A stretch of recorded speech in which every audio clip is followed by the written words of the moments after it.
We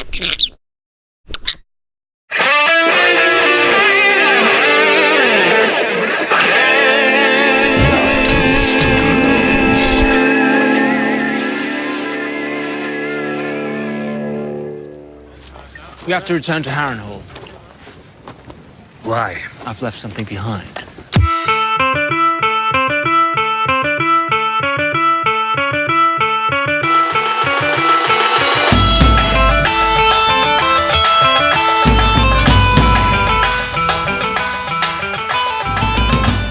Well met, Maesters and Septons, and welcome to Game of Microphones. I'm Lord Sterling, Ser Duncan, the rightful heir to the microphone throne, and this is episode 69.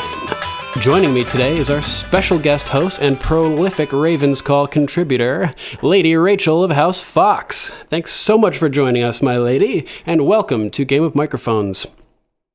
Thank you so much for having me, Duncan. I am super excited to be here and can't wait to talk about this episode with you. Awesome. Yeah, I always love your feedback, so I'm sure we're going to have a great conversation this time. Oh, thank you. On this episode of our series Rewatch, we'll be covering Game of Thrones Season 3, Episode 7, The Bear and the Maiden Fair. And for anybody who's not aware of this already, this is a spoiler-filled podcast, so you still have a chance to be mauled by a bear if you would need to, so you don't have to listen to any spoilers. This is your spoiler warning. Warning. Spoiler alert. Spoiler alert. So, what'd you think about this ep, Lady Rachel? Well, I loved it because I love the song The Bear and the Maiden Fair. And Brienne being one of my favorite characters, I thought that, the song always rings so true to her and just her strength. And, I just thought it was an overall really good episode. And I thought we're definitely kind of gearing up to the Red Wedding. I feel like this episode is kind of where the wheels really start turning and getting the viewer some, tiny hints here and there that something major is going to come. It's like nature itself is trying to push off the Red Wedding as long as possible as the crew is delayed by rain in their travels to the twins here. Right. So funny. So you want to start off with your number 5? Sure. Right. So my number 5 is Orell and Jon's conversation. Nice. I loved Orell's quote when he says, people work together when it suits them, they're loyal when it suits them, love each other when it suits them, and kill each other when it suits them. Yeah. I just thought, as far as like a whole show, that quote pretty much encompasses what this show is about. But I really felt like that was kind of like what kicked off my thought process of this is kind of the episode that's really gearing us up towards the Red Wedding. Because I thought, it can totally reflect how Lord Bolton was Robb's bannerman and then switched sides over to the Lannisters. It suited his own, ascension to kind of switch sides. And exactly. I just thought that quote kind of really encompassed what is happening in the show right now and really what we're about to see in the next coming episodes. That's a great point, and it's so funny too, the context of that quote, because it really is like a deep piece of wisdom about the nature of man and the way that people behave. but Jon asks about it in such like a sort of condescending way. And what deep wisdom have you found inside the head of a bird? Right? Like it's gonna and be pretty good wisdom. Yeah, it really is. It nails the human condition there. Pretty amazing. Definitely. So that was, I know it's a short number 5, but I just thought that it was such a great quote. And, you really kind of get to see the chip on Jon's shoulders, which, he's kind of always had from the first episode. I think Jon's always had a chip on his shoulder, being, a bastard. And, there was another quote that he said that to Ygritte, that it's a great honor to carry your house's sigil. And I thought that was a very telling line for kind of what goes on in Jon's heart and in his mind about what it would be like to be, made a Stark. Wow. It would be a great honor. That's hold such your a house great sigil. point. It's something that he's wanted his entire life, is just to be able to bear the sigil of his father's house. And it's something that he's never been able to do. So you're right, there's a whole lot more psychology and meaning and depth behind just that one little line that so many people might consider just a throwaway line. Pretty great. I didn't even pick up on that. That's awesome. Well, cool. I'm glad I did. Yeah, that's killer.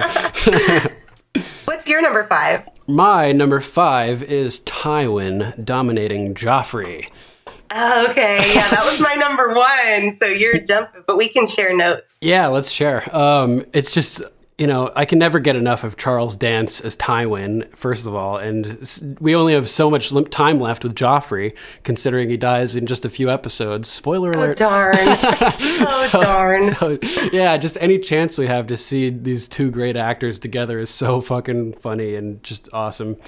So it starts off with the doors to the throne room opening, and it's empty, and it's just like vast, and this entity walks in, guarded on both sides. It's Tywin, and he approaches the throne, and Your Grace, he says, ever so respectfully. And it turns out that he's called this meeting because Joffrey says, you wanted to speak with me?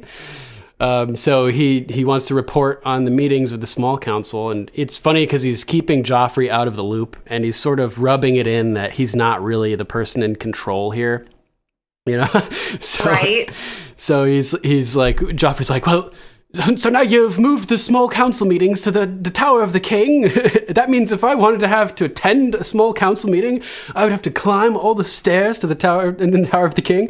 And Tywin slowly steps up the stairs in response to that, gets on the same level as Joffrey, but now he's towering over him.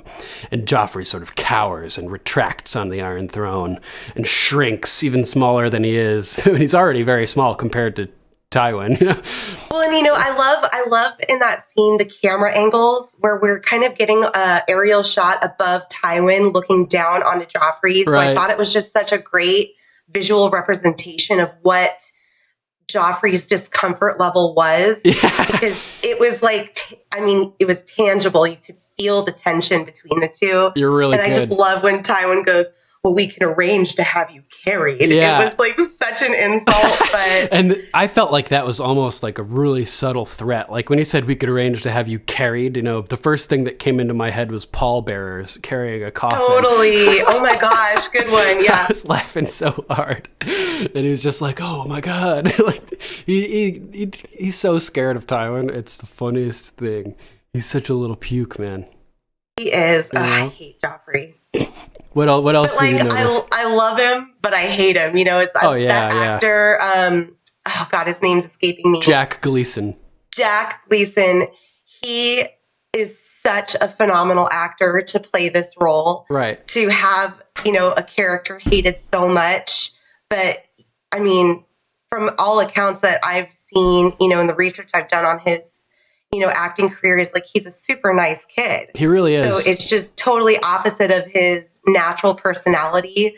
So for him to be able to pull off a role like this, and I think he's fairly young, like late teens or early 20s. Yep. So for him to pull off a role like this is pretty phenomenal. Yeah, it's actually really funny. I noticed the other day, I saw a clip from Batman Begins, and he was actually in that movie. Do you remember that? The first Batman with Patrick Bateman, with with Christian Bale.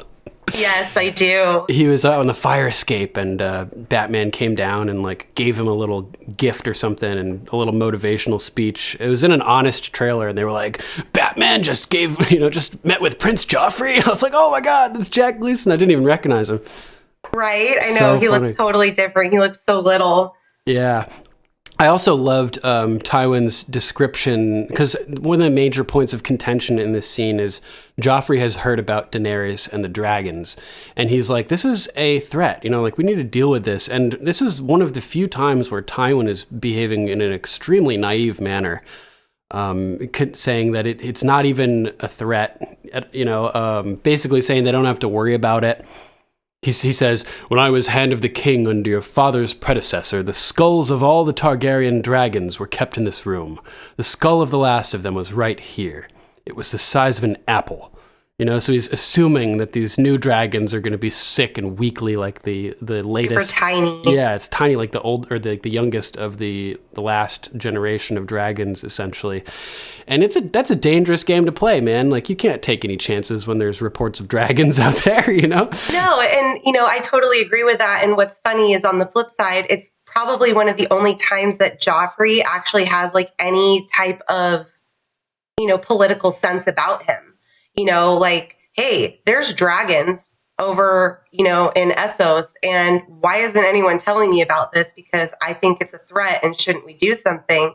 I mean, I think that's like the only time he even cares about information that's being, counseled, and I'm using air quotes there, counseled to him. Because usually he's too busy for these things. There's many things a king has to do other than sit inside a council meeting. Right. So I think it's kind of funny that in that one quick moment, they kind of switch places for just a moment of, Tywin's not taking it seriously enough, and Joffrey is actually, for the first time, taking something serious. That's a great point, too. Really, really interesting role reversal there. Hadn't thought about that either. It's so weird. Very weird. Really, really. Yeah, and really it's just kind of ironic because Tywin's the one that says, like, you are being counseled at this very moment. But I haven't been counseled. Oh my God. I just want to slap him. I just want to slap Joffrey across the face. Do it. Oh man. Speaking of Jack Gleeson, I have met him and he was very nice. I don't really? I don't Where did know you meet him? New York Comic Con two ago. So 2016 it would be. Yeah, he seemed like a really cool guy. I would love to meet any of these characters. Yeah, let's see. Who have I met? I've met Brienne. I've met Jack Gleeson. And I think that may be it for Game of Thrones. Hey, those are two good ones. Oh yeah. No, I'm not upset about that. I'm just waiting to meet Kit Harington. Yeah. I want to hang out with Kit Harington, man. I think he'd be a cool guy to chill with. Seems pretty funny. Funny story. Our last name is Fox, obviously. And right. Kit means baby fox. That's what it means. So I feel so connected to him because of that. Classic. Yes, I love me some Jon Snow. I love me some trivia, and I did not know that a kit was a baby fox. Yes. That's pretty cool. So now you know. And then Tywin continues on, "You are being counseled at this very moment." He's like, "I should be consulted about such things. From now on, I will see to it that you are appropriately consulted on important matters, whenever necessary." In other words, I'm not going to fucking tell you anything. Right. I totally got that same thing. Oh my God. And I love how he turns to walk away and like he starts walking down the stairs and then he remembers his courtesies and he turns around and he goes, "Your Grace." That I can't believe I even have to say that to you. Right. Like clearly we know who the real power is in this situation. And I noticed when he was walking down the steps too, he smiled. It's the only time we may ever see him smile in this show. He's known for not smiling. Schooled his grandfather or his grandson. Yeah, and there's like a legit smile, and it made me think. There's a little description in the books. It's not enough to be considered a spoiler, I don't think. But someone says, maybe Jaime or something, that Tywin only really ever smiled when Joanna was alive, his wife / cousin, mother of his children, and after that he just stopped smiling. So when he dies, and he's laying in the Sept of Baelor for the 7 days when Jaime's standing guard over his body, as he starts to decompose, his face sort of tightens into a smile, and it makes Cersei very mad because he never smiled in real life, and she thinks it's like a grotesque depiction, like a faulty like caricature of her father. So she's mad at Pycelle for the way he dressed, like worked with the body and everything. It's pretty funny. Oh, Cersei, she's a devil, that one. Yeah. So that pretty much wraps up my number 5. Is there anything else you want to add to that?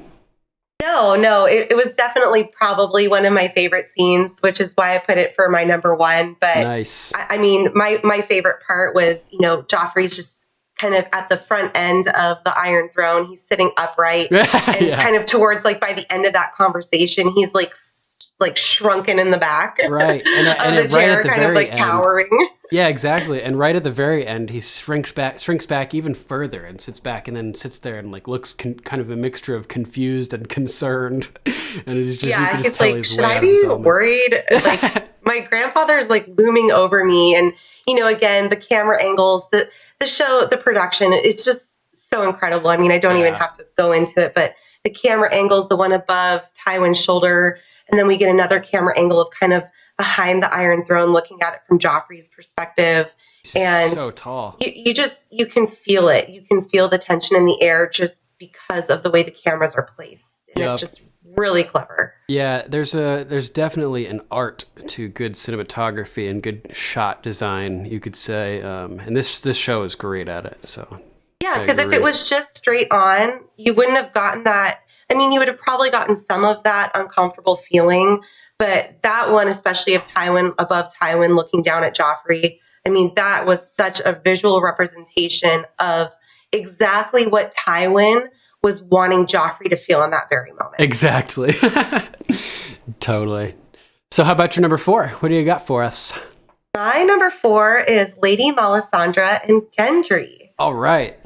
Yeah, that's my number 2 is the Baratheon bastard revelation, I called it.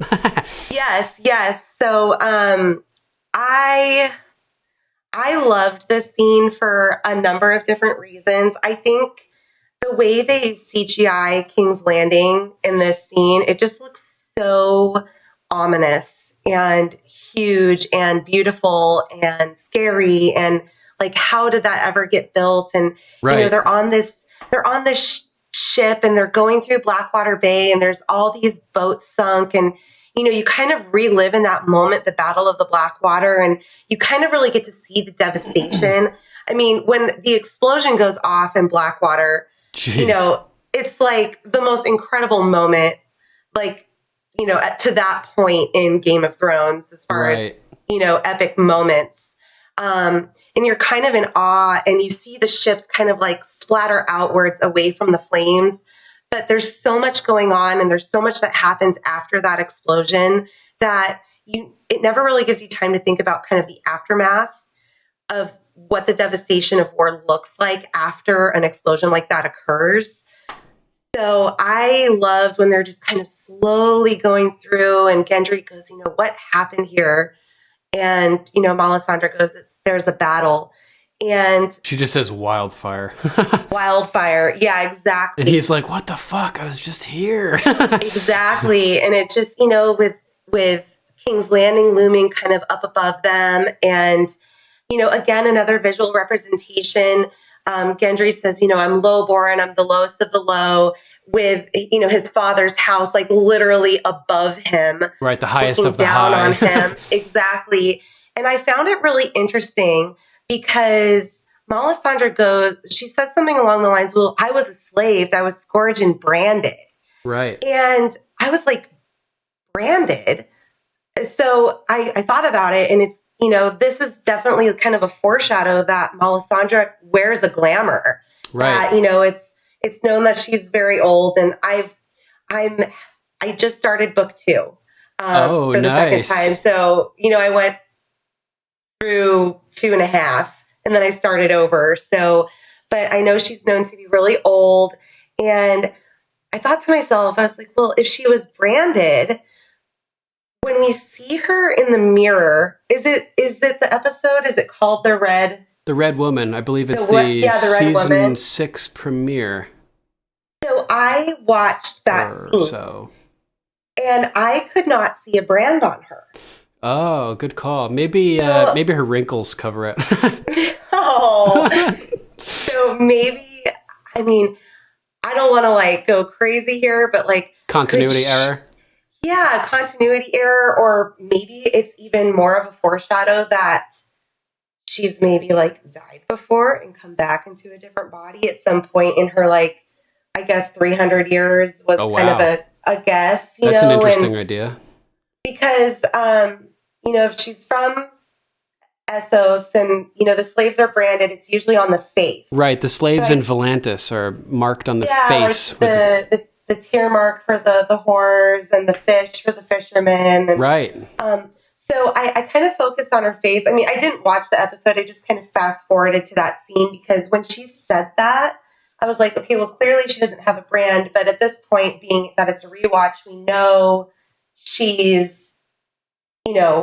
super, super old. I mean, probably even older than they depicted her in the mirror. But I noticed that she didn't have a brand. So I just thought, maybe that's foretelling of some unknown history that Lady Melisandre is hiding from us still. Could be. She was hesitant to believe that Beric had been brought back at all, though. So the notion that she may have died and changed bodies or something like that is sort of hard for me to swallow. I would be more inclined to believe that it was a continuity error, but I'm absolutely not ruling that out. We don't have any, anything to suggest that it's that your idea is not the case. It certainly could be. No, I'm totally in agreement with that. I mean, it was just kind of a thought because, they're so careful, the producers and the writers and the editors. I mean, they're so careful. I've watched the show so many times. I found very little continuity errors when watching them over and over again. So yeah, same here. And so maybe it just was kind of a slip, or maybe the mirror it's super blurry. She's at an angle, so maybe you just don't see it. But I just thought it was really kind of foretelling and very interesting, from a foreshadowing perspective when we're watching it as a first-time audience.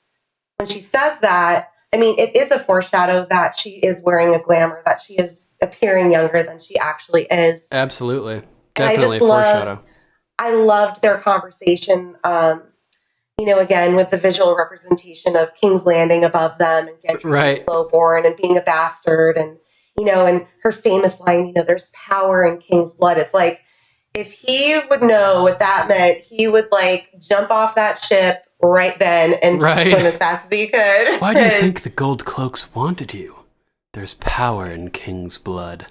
So creepy. Yeah, so that, that was basically it for my number 4. But again, it was just a great kind of representation of the show's CGI abilities, their foreshadowing, their just visual concepts, and, propelling the story forward. Gendry does propel the story forward. The leeches on his body are what kills the 3 quote unquote usurpers. Yeah, arguably, yeah. So he's, a minor character, but he definitely is a propeller of the story. Yeah.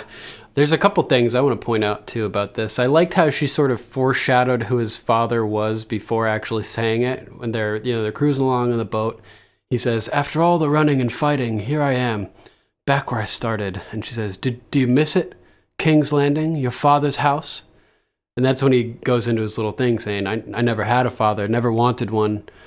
Haven't you ever wondered where your strength comes from? Your talent for fighting, And then he's like, I'm lowborn. My mother was a tavern wench. And then she says again, your father's house, and points to the Red Keep. He's like, I'm just a bastard. Looming above them. The bastard of Robert of the House Baratheon, first of his name, king of the Andals and the first men. And at that moment, hints of the Baratheon theme start coming through the music. Dun dun dun dun dun dun dun dun dun dun dun dun dun. And I was like, yes, so fucking cool. That was a big theme.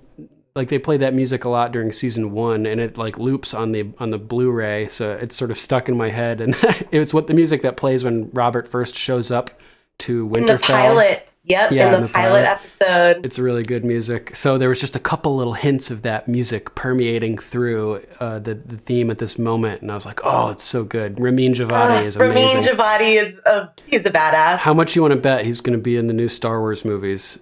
Scores. I will bet a lot because since David Benioff and D.B. Weiss are on that, I can't imagine that they wouldn't want to bring him over. Right. My husband and we went and saw the Game of Thrones live experience last year. Oh, lucky you. Oh my gosh. It was an experience, to say the least. It was amazing. And we're going again in September because it was unbelievable. I don't want to give any spoilers to it because really need to go. Everyone, all man. you throners out there, it's worth it to go. It was unbelievable. And one thing that I will say about it is Ramin Djawadi, he travels with his principal violinist and celloist and singer. Ooh. But what they do is they hire the local orchestras and the local choirs to Oh, that's so cool. do it. So every city is a local orchestra and a local choir. Getting their shot in the spotlight. Yeah. So I thought that was a great homage to the cities that they go to. I think But their principal musicians travel with them, and I think it's like, I would say it's probably no more than a dozen. But it's 2 hours of just phenomenal music and experience and video. It's like an epic trailer of the entire series. It's cool. Amazing. I loved so it. cool. I can't wait. I'm like counting the days already. I bet. I think I saw a clip from one of those cities where they did the tour where they had a special guest vocalist, Ser Duncan from System of a Down, who came and was singing The Rains of Castamere.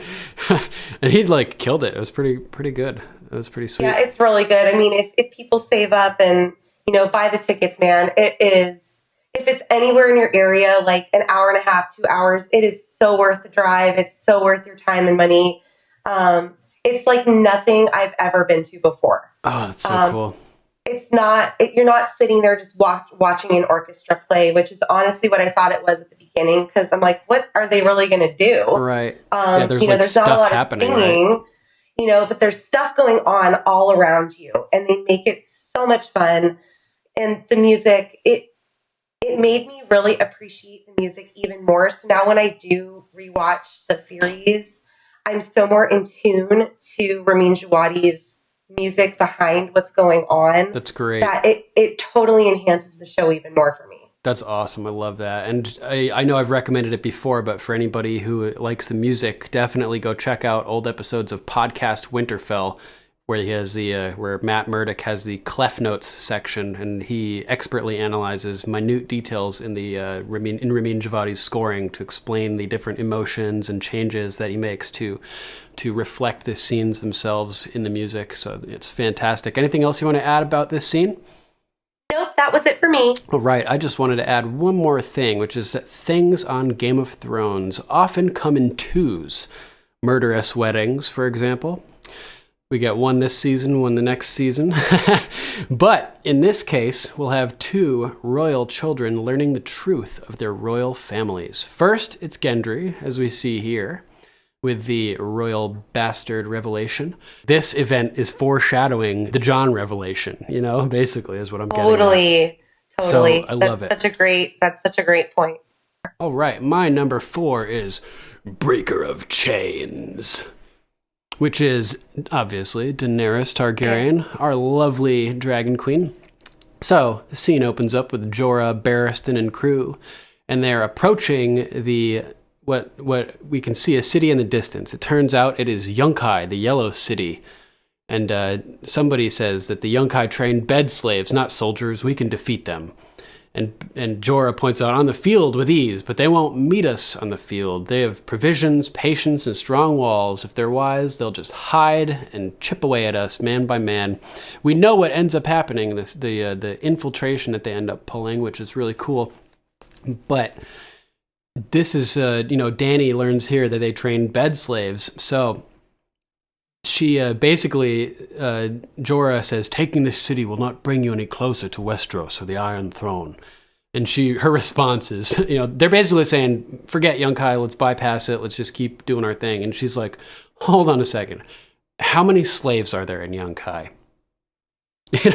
200,000, if not more. Then we have 200,000 reasons to take the city. And I love this so much because, Dany, she started off sort of, she was a slave, right? So she's always had a soft spot for slaves, but she's been sort of selfish, thinking that like the throne is her family's, their whole goal is to take back something that they feel entitled to, essentially, which just comes from a selfish position. But here, Dany is becoming less selfish, and her desire to rule is overshadowed by a more pressing concern for the well-being of the people. And this is a trend that's very important to her development from a beggar into a just ruler, right? So I just love this so much that we're starting to see the breaker of chains mentality really come out. Like, she had her first taste into it a few episodes ago when she freed all the Unsullied and won their hearts and their swords and their spears. And she's realizing how good that felt to do something that's right, and to deliver justice.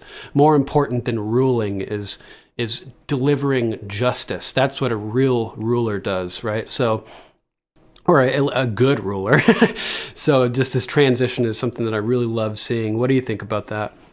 Yeah, I mean, I totally agree. So this Daenerys was my number 3, this kind of whole scene. And I also had that quote written down. And basically what I kind of said was, this is kind of her springboard for a platform to conquer Slaver's Bay. Right.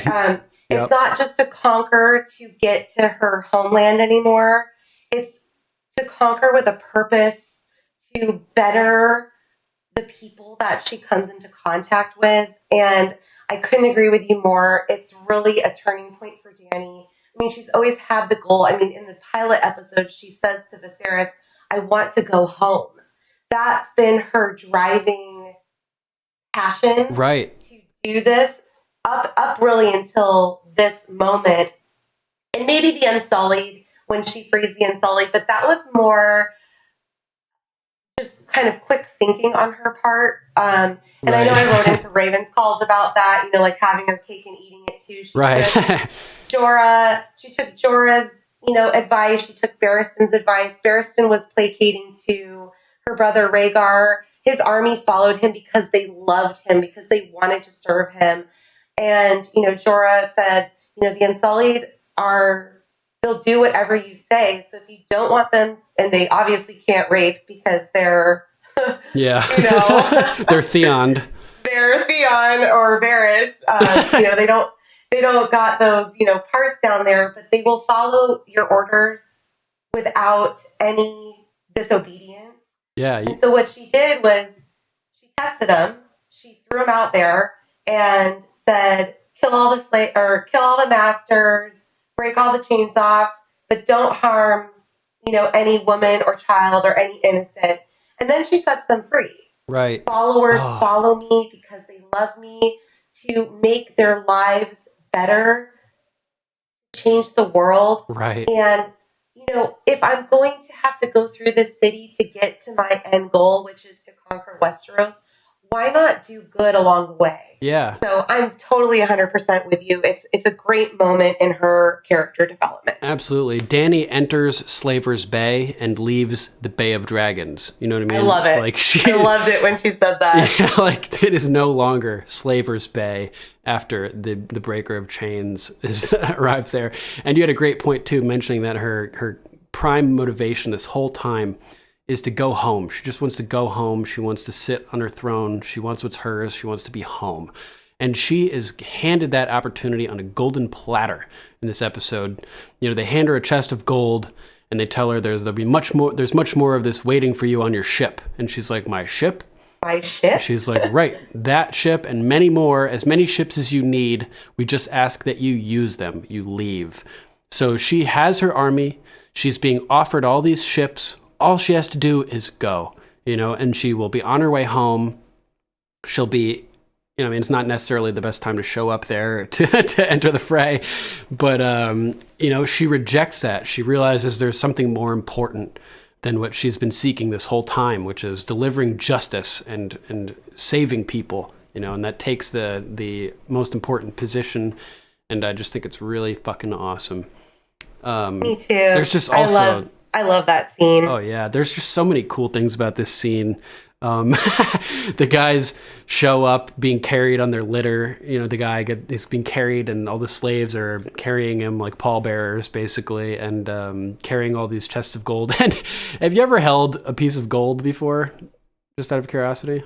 No, well, not like other than jewelry, but not like a not like a bar brick or something, no. right? No, Like gold is heavy. It is massively heavy. It's very similar to density like as lead, right?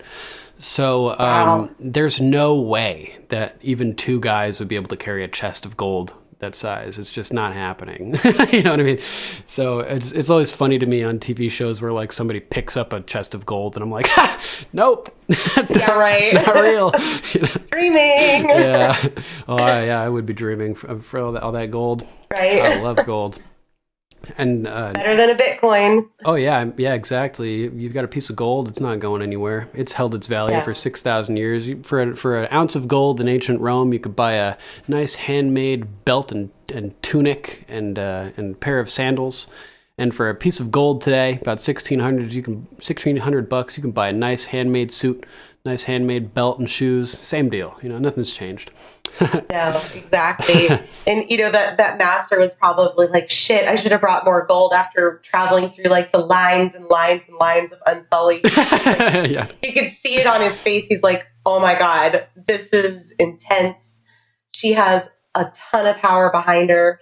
And then again with this, the camera angles, I'm seeing a pattern here, Duncan. Oh yeah. There's camera angles. He's sitting low. He sits down and, Missandei offers him refreshment.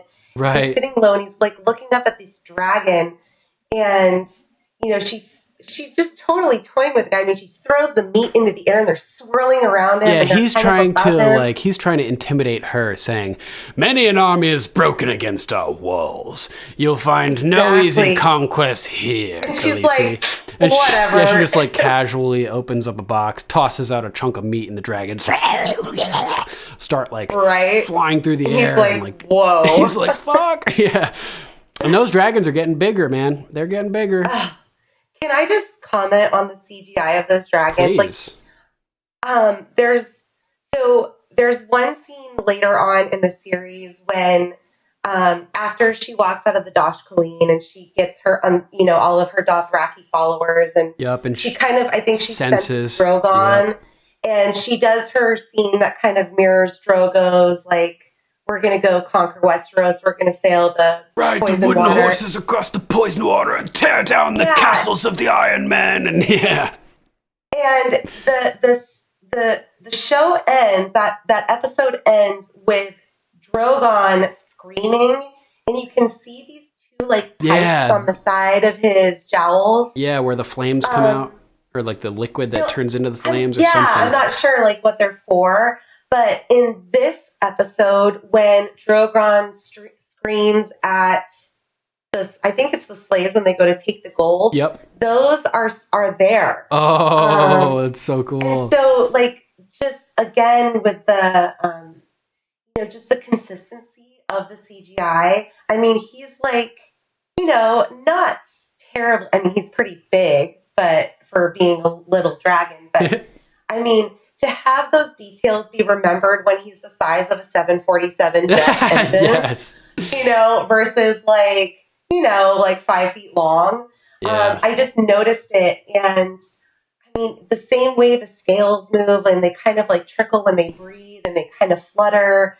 It's so amazing. And again, the camera angle, like you're kind of looking down or you're looking up at Drogon when he screams at them in the face. And I mean, that's intense. Oh yeah. Like, and he's to have a dragon screaming in your face. Wide, his mouth wide like, open. My gold. Yeah. He's like, you promised you me gave safe, it to me, remember? safe passage or whatever. And she's like, well, I promised you, but my dragons made no promises. Yeah. That guy totally gave her that gold and then tried to take it back. Isn't that shitty when people do stuff like that? I also really liked when he first shows up and Missandei is announcing him, "Now comes the noble Razdal Mo'eraz of that ancient and honorable house, master of men and speaker to savages, to offer terms of peace. Noble lord, you are in the presence of Daenerys Stormborn of House Targaryen, queen of the Andals and the First Men. Khaleesi of the great grass sea, breaker of chains, and mother of dragons. And I have written down, Dany's titles are becoming more numerous. Titles, like you like to say, yeah. Oh, man. So I thought that was funny. I love the titles. Yeah, I just love how they like end up with more and more and more. Funny little tidbit about titles, that this is playing off of a tendency of European rulers to do this, right? And when George Washington became the first president of the United States, I don't know if you know this, but people had proposed a series of titles for the president. Like, oh, interesting. Like a magnanimous leader of, of all this stuff, and like the big series of titles. And he's like, no, just call me Mr. President. Oh, interesting. Yes. I like it. So yeah, but I also like the titles. Oh yeah. You can just fill them in later, Yeah. So total sidebar, and you can totally take this out of the podcast, but I grew up riding dressage. So I grew up riding horses. Oh, cool. And the sport that I did was dressage, and dressage means dance in German. And it was originally, the sport was created for war horses as I'm blanking on the word, like to intimidate your opponent. Yeah, just to show them how deeply under your control the horse is. Yeah. Yes. Very impressive stuff. Very impressive. It started in Germany, and then it kind of like spread through Europe into France, and it was a huge prevalent role in the French Revolution. And some of our Revolutionary war horses did practice dressage during the actual battle. Oh, wow. That's cool. It just wasn't as prominent as like in European. And I mean, to this day, the sport is heavily European based, but, so war horses, me and war horses, we got a thing going. Have you noticed any dressage on Game of Thrones at all? So not really, but I have noticed a lot of breed. There's a specific breed called a Frisian, and they are the big black horses with like the really tall necks and the really thick manes and kind of the long hairy skirts like over their hooves. Jon Snow rides one a few times. Jorah rides one when they are searching for Daenerys in the field, and he finds her ring after the Dothraki like pick her up. And Frisians are very well known for their dressage capabilities. They're not the most popular show horse when it comes to dressage, but they're very naturally talented at it. Interesting. Their conformation allows them to do the movements. So you do see it, but it's more just very in small amounts. Yeah, it's just hints very of small, it, sort of like kind of more English riding. Like I don't know if they use a body double for Sansa when she's riding, but if they don't, she's a very accomplished rider. I can just tell by her seat and the way she sits. So if they're using a body double, that makes sense. But interesting. If they're not, she's an accomplished rider. That's for sure. That's cool. I'll keep that in the show if you don't mind. No, not at all. I thought it was Go for interesting. That's great. Yeah. So we talked about how she tosses the meat and the dragons go crazy and the guy's like, oh God. And then basically when the slaver tells her that all we ask in return is that you use the ships, sail them back to Westeros, there was a moment that reminded me of the moment where we thought that she decided that she was going to make her move to take the Unsullied and kill the Krasny's Monastis. And right after the guy here says that, we just want you to leave, there's a moment where, much like in Astapor, Dany gazes down at the slaves and seems to gather her resolve. And that's when she turns it back around on him and says, I have a gift for you as well, your life. I love it. Right? My life. And he's like, what? Yeah.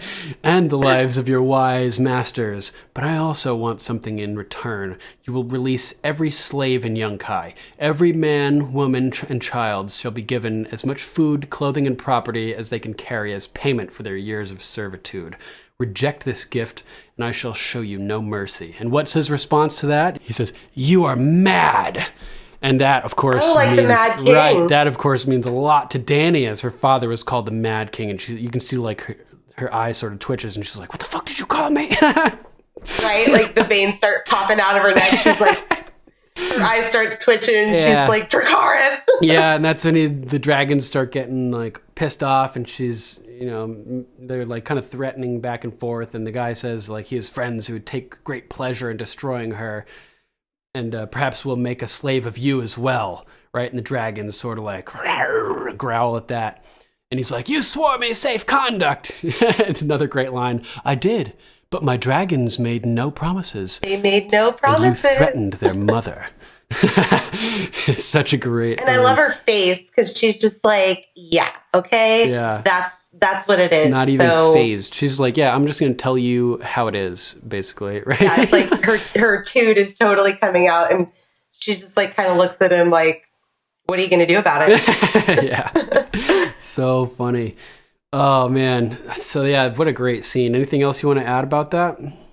No, I think, again, just, it's definitely another springboard for Dany. Yep. I mean, she's this season, I feel, is like where she kind of, takes some major steps towards the right direction. And I know when she gets to Meereen, it kind of was a very frustrating time for a lot of viewers, and I'm one of those people. And it just kind of fizzled out for a little bit. And it's really funny because George R.R. Martin talks about Meereen, right? And his writing. He has a name for it. Called it, the Meereenese knot. Right, so what great. He called it, because he wrote himself kind of into a corner of how to get her back out of Meereen. Yep. Without it seeming so forced, unbelievable.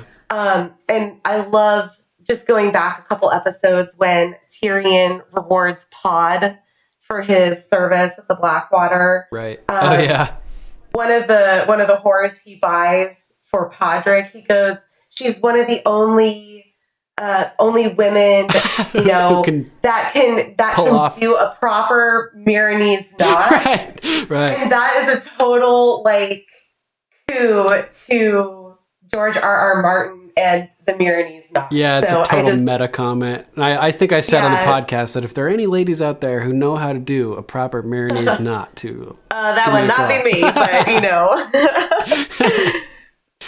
but it's just, you feel like she's taking 2 or 3 steps at a time at this point. Right. And Meereen, she kind of is like walking a straight line, but she really finds her purpose in this scene. She really knows what she wants to do while she's conquering. Because it's one thing just to go around and conquer community or conquer kingdoms and just conquer. Right. But it's like, why? Why are you doing this? This season, she really finds her purpose of why she's doing it. Why am I doing this other than to go home? Right. Okay, that's given. That we've known that from the second we've seen her. But there is a greater purpose.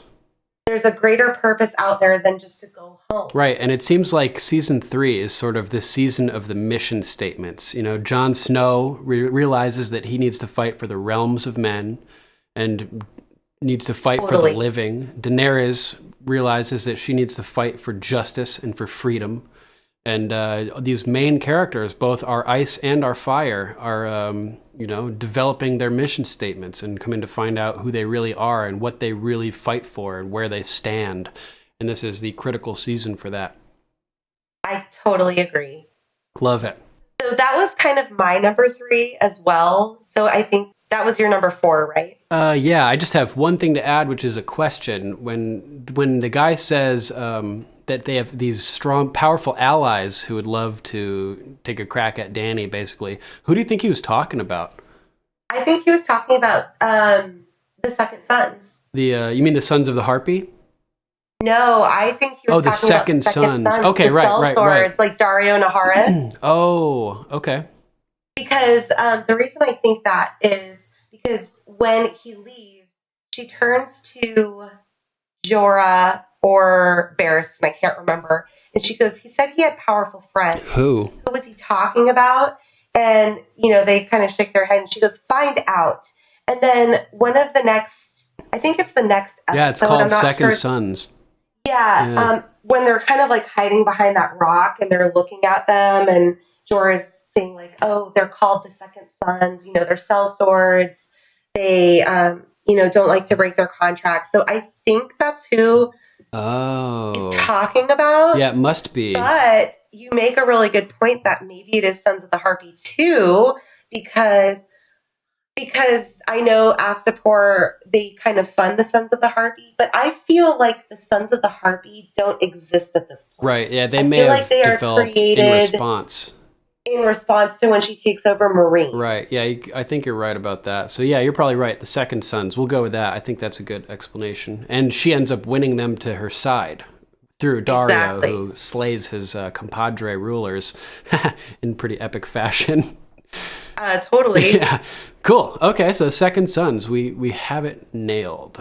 So whose turn is it? I've sort of lost track here. So I was supposed to go with my number 3, but that was my number 3. So I think we're on your number 3. Okay. So my number 3 is what I call the tragedy of ice and fire. The wolf and the wildling, Jon Snow and Ygritte. Okay. And it just, there's a lot of cool stuff with them, but there's also a lot of sad stuff with them in this episode. And it starts off with blue skies, the first shot of the episode, blue skies, as Jon and the wildlings head south of the wall. And Ygritte is sort of mocking Jon and the Southerners. Is that how you lot do your fighting? You march down the road banging drums and waving banners? It's just like, most of the time, yeah. And she's laughing about the drums. She's like, that's fucking stupid. Yeah. He's like, the drummers, is that a great honor too? And he's like, usually it's the young boys banging the drums. She's like, so what good are they? And he's like, they help the men march. And she doesn't get it. She's like, what? He's like, it's the rhythm, And she's like, oh, you mean right foot, left foot? You don't know how to walk? Left foot. You need help remembering that? Yeah, you don't know how to walk. And I just love her attitude. So condescending and just like thinking it's all such a joke. And just two totally different perspectives on reality and information bases and just sets of customs and traditions and... Well, like the windmill is a great example of that, because she's like, holy crap, right. That takes a lot to do. Like, is that a castle? Yeah, stack stones that high, and Jon Snow is like, dude, it's a windmill. It's like, we have castles at Winterfell 3 times that size. I'm like, Jon, no, you have castles at Winterfell 300 times that size, like huge. I mean, not 300, probably 30, Like massive, massive towers at Winterfell. It's supposed to be a huge castle, Winterfell. It's sort of understated on the show, but it's like Winterfell is massive, Harrenhal is massive, Storm's End is like has monstrous walls. I'm kind of hoping we get to see Storm's End in season 8. Yeah, I would love that. I feel like we got kind of glimpse of Highgarden, we got glimpse of Castle Rock. I feel like we need to see I'm it at least. Storm's End. Yeah. I think Gendry. I have my prediction. Think he's gonna sit there? He's gonna claim his seat. I think he's gonna be issued a royal decree. Yeah, he's gonna earn that. Yeah. So, anyways, total sidebar, but going back to Ygritte and Jon, I loved the line when she says, if we die, we die, but first we'll live. Right, such a powerful moment. It's such a great line. I'm not really a huge fan of Ygritte. I find her kind of immature and hard to... I'm not the biggest Ygritte fan to watch. I love that they're together in real life. I think they make a darling couple. And I see that the chemistry is there on set. And in the scenes that they're together, so it works for me. And I think if they didn't have that real chemistry outside the show, it wouldn't work for me in the show. Oh, right, yeah. And she's like, "Oh, swoon and oh, save me, Jon Snow." And she falls back, trust falls onto him. It's like, shut up. Spider, Jon Snow, save me. Yeah, because she's like, she doesn't know what swooning is. She doesn't know what fainting is. But then all of a sudden, she knows what it looks like and how to do it. Right. So, yeah, that was great. But, I think, like you said, they're a great contrast to each other because they grew up in such different parts of the world, that maybe that immaturity comes with the freedom of not having the pressures that Jon did. Right. So, there's a balance there. I mean, there's other characters I can't stand worse than her, but it's funny. They are the most glaring and first initial example of ice and fire that we get. Jon on his face representing ice through the Starks, so their sword ice and coming from the north, and Ygritte being kissed by fire. But then if you look even closer, they're both examples themselves of being an amalgamation, each of them, of ice and fire. Jon has the dragon blood mixed with the Stark blood, so he's ice and fire, and then Ygritte's kissed by fire, but she comes from the frozen north, the embodiment of ice. Yep. So they're both ice and fire, and then together they're ice and fire, and I consider them to be the tragedy of ice and fire. I said. Yeah, it's true. Good point on that. That's totally true. Yeah, we sort of get our first taste of it this episode later on at that scene we were just talking about. But I guess before we get to that, there's a couple other little things. We get Tormund, who's just being hilarious, talking about how men fucking like dogs and just being beasts and savage and not being you need to take your time with her, and your cock shouldn't go anywhere near her until she's as slick as a baby seal. I'm dying laughing. Tormund could do anything and I'd laugh my ass off because that guy is just amazing. Basically, he's one of my favorite characters. Yeah, and we get our first hint that Orell is in love with Ygritte when he tells Jon, during that speech you mentioned where he says people work together when it suits them, they're loyal when it suits them, and they'll kill each other when it suits them. She knows that, you don't, which is why you'll never hold on to her. And he sort of storms off, and Jon kind of looks after him what? Is he into my girl? He's into my girl! Yeah, totally. And then... I found, it's funny that the episode is called The Bear and the Maiden Fair, because if you actually read the lyrics of the song, it's kind of a dirty song. Yeah. And there's a lot of sexual reference scattered throughout this entire episode. I mean, Robb Stark with his wife Talisa, they're doing the nasty, Tormund with his lovely representation of what that's all about. There's just a few, there were some other ones that I wrote down, just kind of sexual references kind of throughout the whole episode itself. So, right. While it's if you read the lyrics, it's pretty song, baughty. It's bad. Yeah, it's pretty bad. Yeah. So I found that moment, because I know, and I don't want to go too spoilery for the books, and I've done a lot of research on the books, even though I haven't read all of them. Ooh. Is Tormund was supposedly he was, had sex with a bear. Right. He talks about that on the show, so that's fair game.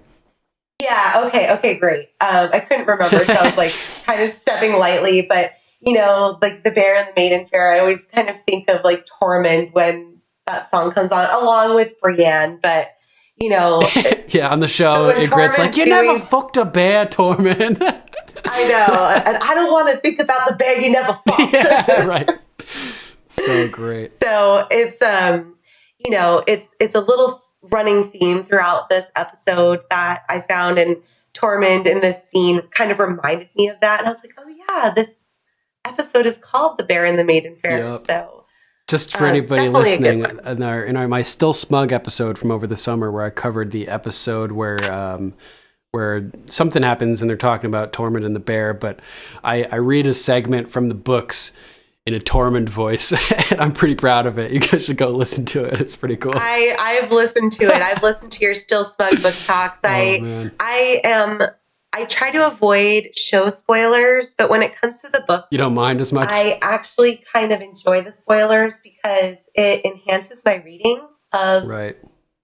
Because then I pick up on things that maybe I wouldn't have. Oh, yeah, that's what, I love that. Having the book information and watching the show, you'll pick up on all these tiny details you wouldn't necessarily pick up on. Yeah, and I try to not spoil it to the point where it's well, why even read the book? But I just know enough about the writing and George R.R. Martin. It kind of propels me through the books, because reading is not my greatest pastime. Neither is mine.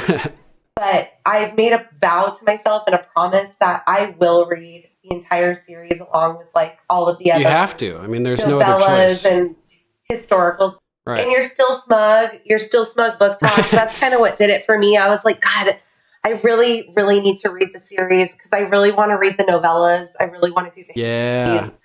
But I want to read the series first before I do it. I did too. So that's kind of my goal. The whole point of this podcast is because I want to enrich your life. I want to bring some entertainment to you and something that you're going to enjoy. And one way that I can do that is by helping you guys get started on the books for free.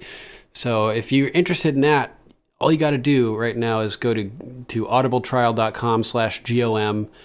Won't cost you a penny. Sign up for a free trial. You get a free book. You get to keep it. Download Game of Thrones Book 1, A Game of Thrones of A Song of Ice and Fire. You will not regret it. And then I can also email you another book for free, which is like my favorite thing to do. Please email me so I can... You gave me one. I'm super excited. Yeah, please email me so I can send you a free book. I could send you the novellas, the Duncan and Egg novellas. I could send you one of the 5 books. Right now, I don't have access to book 1 and 2 because I sent too many already, but I'm figuring out a workaround so that I can send you guys those again. But yeah, just get into it. Send me an email. Go to get your free trial. Do it. You won't regret it.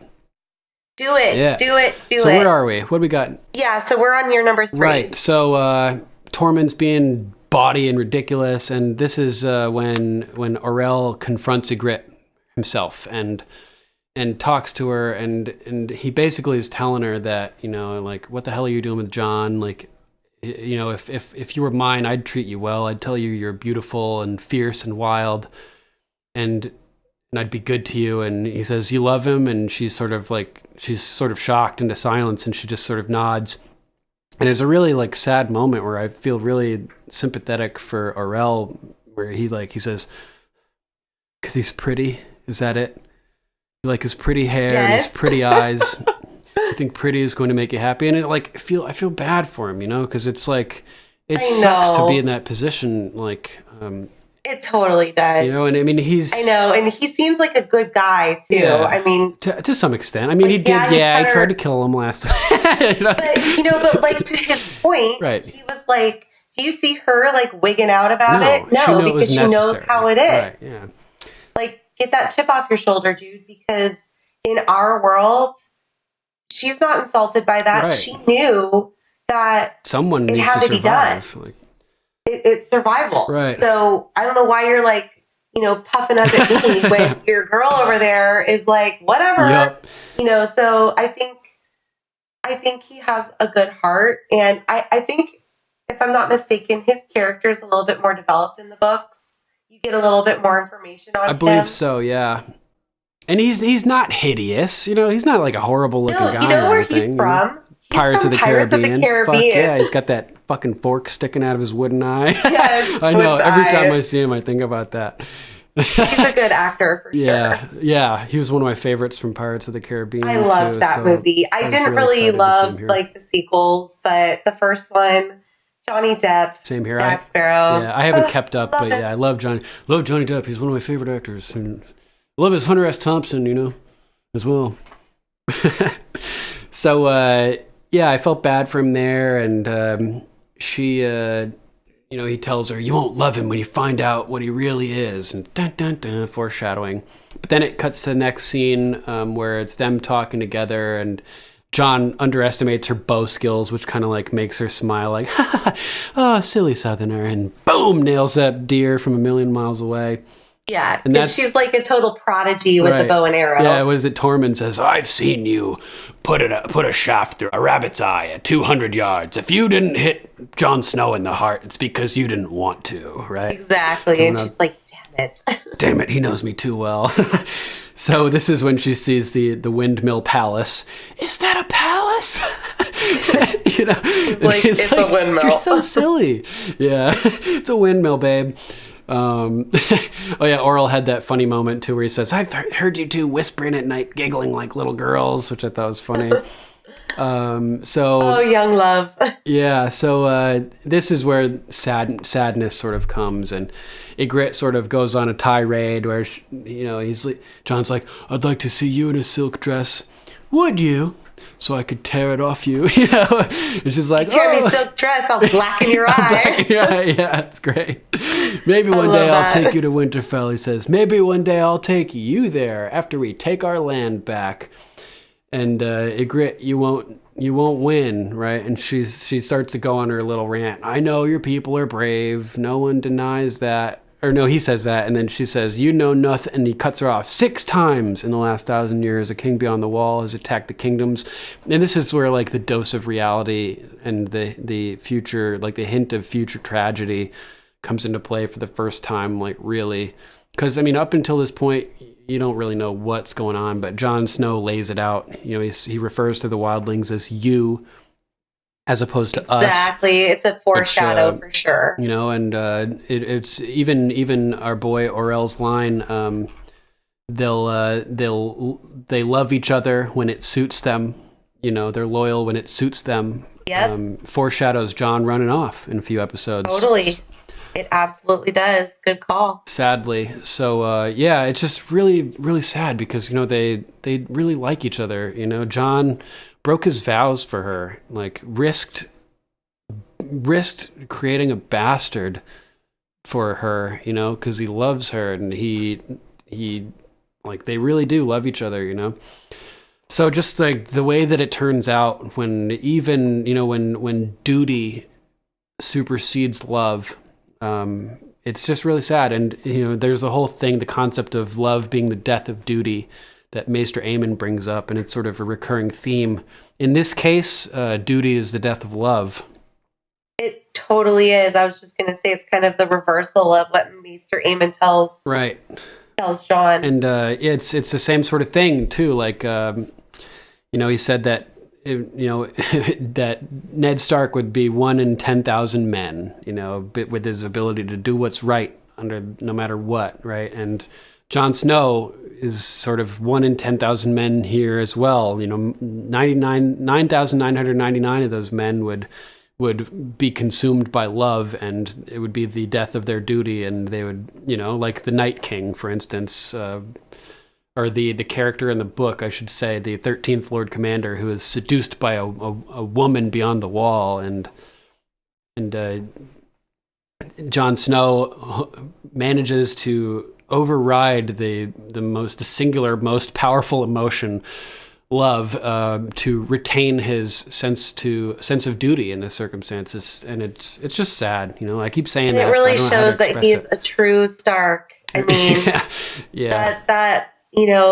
that sense of honor and that sense of duty. I mean, even though Ned is not truly his father, I mean, Ned's blood does run through his veins, just through his sister Lyanna. Right. Ned sacrificed the love of Cat for the duty of protecting Jon. Exactly. That's exactly where I was going with that. It's like these Stark men, they do what they need to do, even if it costs them their lives. Yeah, and going back to Jon's comment about how it's an honor to hold the banner, just this single act, is Jon holding the Stark banner, essentially, by sticking to his guns and his duty in the face of temptation.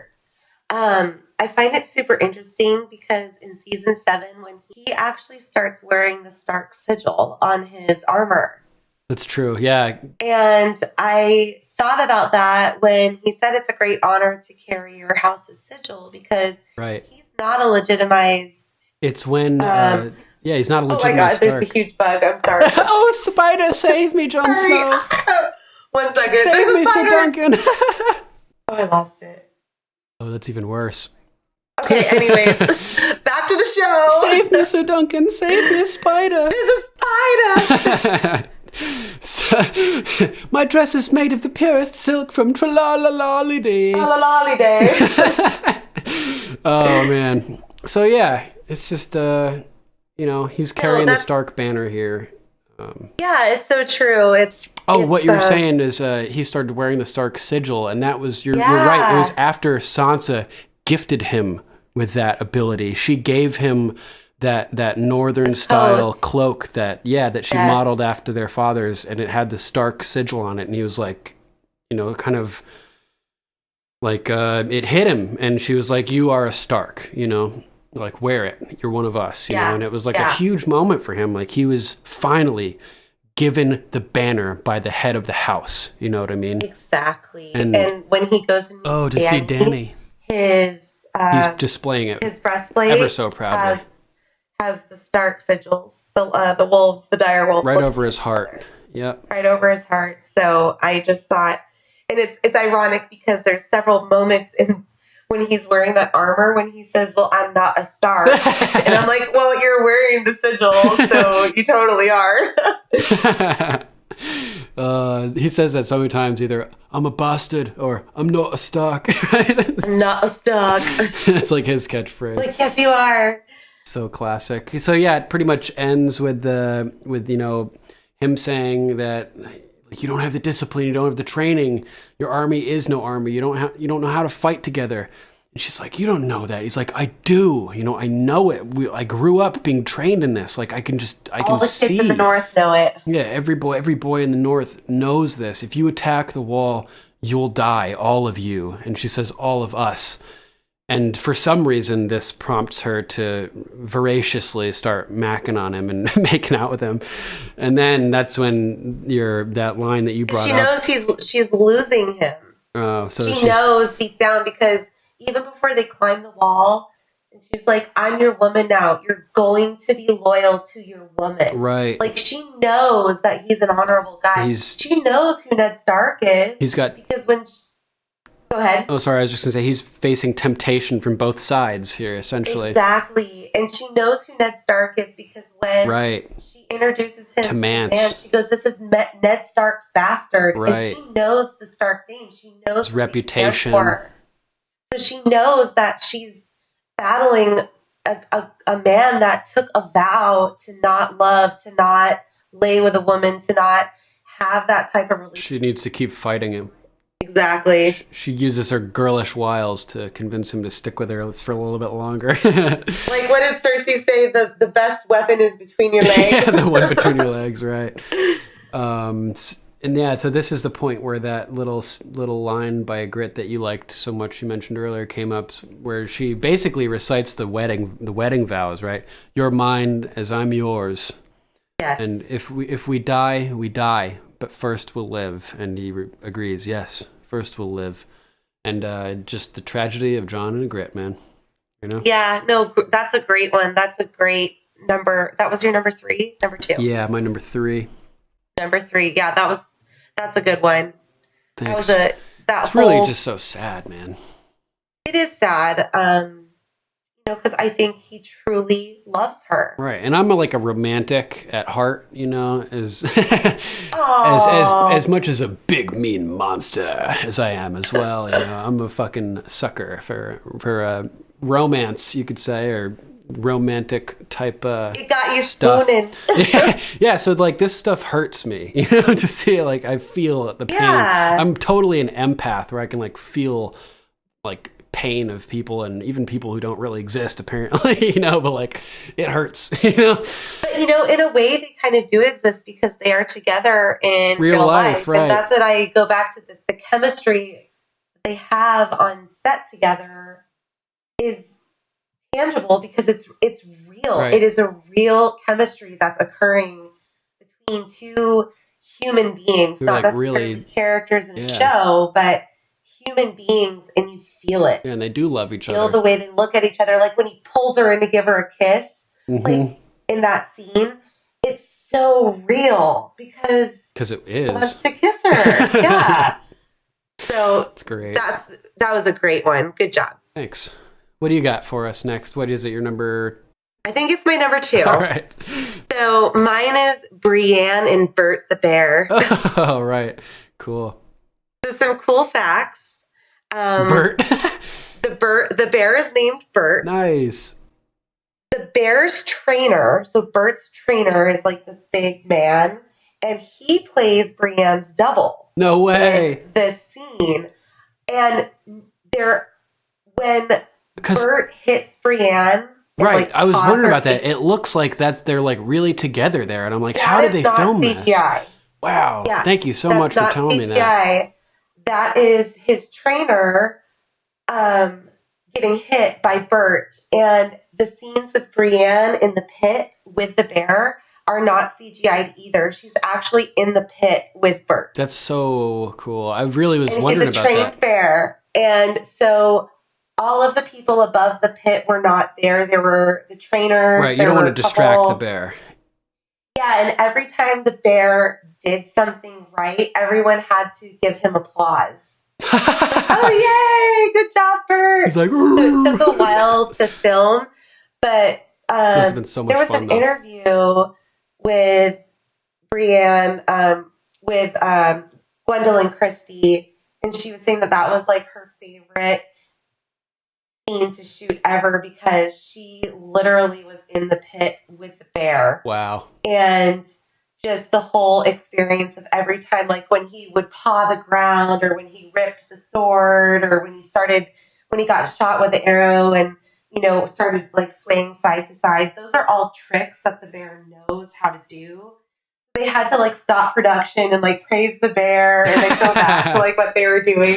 That's so cool. And they were originally going to CGI Bert hitting Brienne. And the trainer decided to step in and he goes, no, I'll get in the dress. I'll put on a wig and I'll do it. Wow. So he actually gets hit by Bert and Brienne said, I keep calling her Brienne, but Gwendolyn Christie said, Captain he got Phasma. hit like really hard a few times. And A whole bunch of times. it was great. So I think I have a love for the scene after hearing that. That just makes it all the more intense knowing that Because it's it was real. real. Yeah. And, obviously this is the scene where the episode is named after. And it goes back to like when Jaime and Brienne are first taken captive by Locke and they're like walking down the trail and Locke's men are singing the bear and the Maiden Fair. Right. So it's kind of like ties it all together. Brienne and Jaime were so at odds at that point when they were singing that song. And then through their captivity, they became kind of closer together. Yeah. And I love the scene, which kind of ties into my number 2. It's not the same scene as Brienne, like physically in the pit, but when Jaime is talking to Qyburn, and Qyburn goes, well, how many men have you killed, my lord? And Jaime goes, countless. How many have you saved? Right. 500,000, the population of King's Landing. And there's no follow-up question? Qyburn's like, you want to explain that? It's quite the claim, which is buddy. a total, hint of, when he stabbed the Mad King in the back. Right. But I felt that dialogue between him and Qyburn, saying that Brienne would be their entertainment for the evening, then, who really cares what happens to her after. It just continues to propel Jaime's regrowth as a character. Yep. Into becoming a more honorable man from the viewer's perspective. Because while he did something honorable by killing the king, saving 500,000 lives, I mean, he did throw a 10-year-old out the window. Like, you can't forget that. And I always remember that about him. It's like, you're such an asshole, but it's hard to not start liking him at this point. The things we do for love. Exactly. And he turns around and he goes to the guard. He's like, I could tell my father that you're the one that cut my hand off, or I could say this man saved my life. We're going back to Harrenhal. Right. And he saves Brienne. So I think that whole kind of scene in general, I kind of clumped together as my number 2. Because again, it just shows the impact that Brienne's loyalty and her ability to keep her oaths had on Jaime. Yep. To the fact where he would go back and save her life. And my favorite part of this whole scene was, Locke is like, what the fuck you doing to my bag? and Jaime's like, get her out of there. What's more important, returning Tywin Lannister's son unharmed. And what initially got Jaime's hand cut off in the first place is his final blow to finally beat Locke. Right. Yeah. He never really learned his lesson. And Locke never really got what he wanted either. Yeah. Because, Sorry about those sapphires, bro. yeah, like, sorry about those sapphires. And, Jaime used his father's name to get out of it once again. And poor Locke, not poor Locke, Yep. but Oh, say daddy's name. God damn it. Like, I can't hurt him because he's right. Yeah, I'm not protected to that level. Bolton is going to behead me if I, do anything Jaime Lannister. Yep. So what Locke cut Jaime's hand off for, my father, you always hide behind my father. Just here, say this will help you daddy's name. remember. And then, in this scene, when it's finally kind of like the last duel between the two characters, Jaime wins by saying, "You can't do anything to me because of my father." And I just found that irony. So like a full circle of their experience. Total full together. circle. That's hilarious. Oh my god. That's my number 2. That's great. And since we mentioned Jaime pushing Bran out the window, that's an example of him succumbing to love over duty. His duty to protect the innocent as a knight. So that shows him being less of a man than Jon, who's able to overcome that, essentially that temptation of love. And yeah, good point. Good connection. So my number 1 is... Wait, are you on number 2 or number 1? My number 2 was the Royal Bastard Revelation. Oh, okay, that's right. Okay. And your number 1 was one we already covered as well, I believe. Correct. Right? So my number 1 is the Ballad of Jaime and Brienne. Sort of fitting right into what we were talking about a second ago. So it was just a really important episode for the both of them, obviously. The first we see is them talking together as Jaime comes in and she says, I thought you were gone. And he says, tomorrow. And she asks if he knows what they're planning to do with her. And it's pretty fucked up. He says Lord Bolton's traveling tomorrow as well. He's heading to the twins for Edmure Tully's wedding. So a little bit of foreshadowing about that whole event. You're to remain here with Locke. And he tells her, I owe you a debt. Which is, the Lannisters pay their debts, right? So very in character, but also at the same time very out of character by, him caring at all about Brienne, essentially. So... She says, he says, when Catelyn Stark released you, we both made a promise to her. Now it's your promise. You gave your word, keep it and consider the debt paid. And he steps up, and this is Jaime full on announcing his intention to embark on his redemption arc. This is like literally, I will return the Stark girls to their mother. I swear it. He literally announces, And you really believe him. Yeah. You really believe him in that moment because he really is a changed person. After the bathhouse, everything's different for Jaime. Completely. Everything is changed after the bathhouse. That was like his moment of catharsis or something. And and he's a new man at this point. Yes. So next we see Qyburn helping Jaime with his saddle. And he says to... as he gets on the horse and they prepare to leave, Qyburn, someone says, Qyburn hopes your father will force the Citadel to give him back his chain. And he has a funny line where he says, my father will make him Grand Maester if he grows me a new hand. Which I thought was pretty great. Which he very well may be able to do. Right. So as Bolton departs, he's still trying to play his cards with Jaime and make sure that Jaime doesn't throw him under the bus, basically. So he's like, you will give my regards to Lord Tywin, I trust. Right? And Jaime sort of nods and says, tell Robb Stark I'm sorry I couldn't make his uncle's wedding. The Lannisters send their regards. Now that is a foreshadow. That is a big foreshadow, and we get that line repeated verbatim next episode, I believe, by Bolton. It's in Reigns of Castamere. Oh, yeah. Sorry, I keep thinking that's the next one. No, there's one more in between. That's why I was saying like this.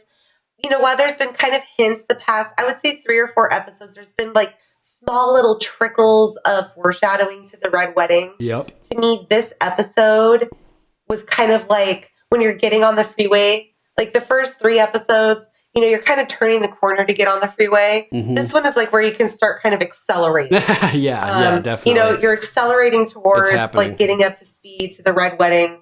There's a lot of foreshadowing in this whole episode. And that line to me, I was like, it kind of gave me goosebumps because I was like, ooh, that's it's such exactly a dirty what line. Lord Bolton said when he stabbed Robb Stark in the heart. So yeah, next it's they're about to embark, and Jaime ends up seeing Locke as they're riding out. Basically, he says, "Safe journey, Kingslayer. Nothing to say. I liked you better before. I don't remember chopping your balls off too." He's such an asshole. Such an asshole, but like he's talking about chopping balls off in the same episode where that probably happens to Theon. It does. Which yes. sucks. Oh man. But that was just a funny line. I don't remember chopping your balls off too. It reminds me of that line from the Dark Knight where the Joker's sitting around at the table when he does the magic trick, and everybody. Oh yeah. Yeah. What happened? Your balls drop off? Yes. It's been so long since I've seen that movie, but yes. I remember that. It cracks me up. Any Joker reference, I'm all over that. Yeah, man. The first time I fell in love with Heath Ledger was in A Knight's Tale. I still haven't seen that. I gotta go watch that. Oh my gosh! I know. Okay. I saw part of it, and I was. You would really like it. Yeah, I saw part of it. I've been meaning to go back. Like medieval. Yeah. And they play like rock and roll songs in it, and it's kind of quirky. Yeah. It's a cheesy love story, but Heath Ledger is great in it. Yeah. It's very quirky, and it's a really good movie. You know who else is in that movie? Robert the guy Baratheon. who plays Robert Baratheon. Yep. Yeah, he's Mark Addy is his name. Mark Addy. Great actor. He's really famous British comedian. I love him. Yeah, me too. I love. Oh God, I was so sad when he died because I love Robert Baratheon. Yeah, not the best show in the world, but there's another. I do love it. It's a fun show called Atlantis. It was on BBC, I believe, or BBC America, and it's got Robert Baratheon in it. This actor Mark Addy playing Hercules, if you can believe it. But he doesn't live up to the myth, type thing. Okay, yeah, it's fucking great. But yeah, anything with Mark Addy, I definitely recommend watching. He's a really funny guy, man. You don't get to see him be like super funny in Game of Thrones, but he is known as being a comedian, most of all, I believe. So he's just like such a jolly, happy, like loud. Yeah, I felt the essence of Robert Baratheon when that music came into the picture with Gendry earlier in this episode. So that was really cool. So Qyburn is checking out Jaime's hand, and Jaime's like, well, you're much better at this than Maester Pycelle, and he's like, faint praise, my lord. yeah So he's like, why does Citadel take your chain? Do you fondle one too many boys? No, my lord, that's not my weakness. What is? And so we get the cool, the scary, intriguing Qyburn backstory, where it turns out that Qyburn basically decided to cut open the living to study the afflicted, to learn how to save people and whatnot. He sort of reminded me of Ben Franklin in this moment. I mean, Ben Franklin didn't do it with living people, as far as I know, but after they excavated Benjamin Franklin's old house in Virginia or whatever, they found something like 13 or 30 bodies buried beneath it. Did you know that? No, that's kind of creepy. No, I did not. That's creepy. It is creepy, but it's because he would essentially obtain cadavers from hospitals to do anatomy studies, essentially. But yeah, Pretty creepy, right? Google that, Ben Franklin bodies. I'm sure you'll find something. Okay. So they go on, and he basically asks about, if he got a bird off to Brienne's father in Tarth. Bird flew off, bird flew back. Lord Selwyn Tarth offered 300 gold dragons for his daughter's safe return. That's a fair offer, a fair offer, but Locke won't take it. Why not? He's convinced Lord Tarth owns all the sapphire mines in Westeros. He feels he's being cheated. And there we go, full circle back again, because it's Jaime who created this problem. And he says they'd be fools to kill her. He says these men have been at war for a long time. Most of them will be dead by winter. She'll be their entertainment tonight. Beyond that, I don't think they care very much, And Jaime changes course with no hesitation whatsoever. He takes a second in his mind just to create the plan, and then acts instantly. He walks away from Qyburn, goes right to the guy in control, and is like, listen, we're going back. There is no hesitation. He is 100% devoted to saving Brienne. No question whatsoever. His resolve is resolute. You know what I mean? Like, I was just very impressed by the absolute lack of, or the complete totality of his resolve, you could say. Like, exactly. And like you said earlier, like, this is where his, kind of the new arc of his character, like, it's kind of like slingshots into orbit at this moment. This is the moment. I know what I need to do because leaving her there was wrong. Right.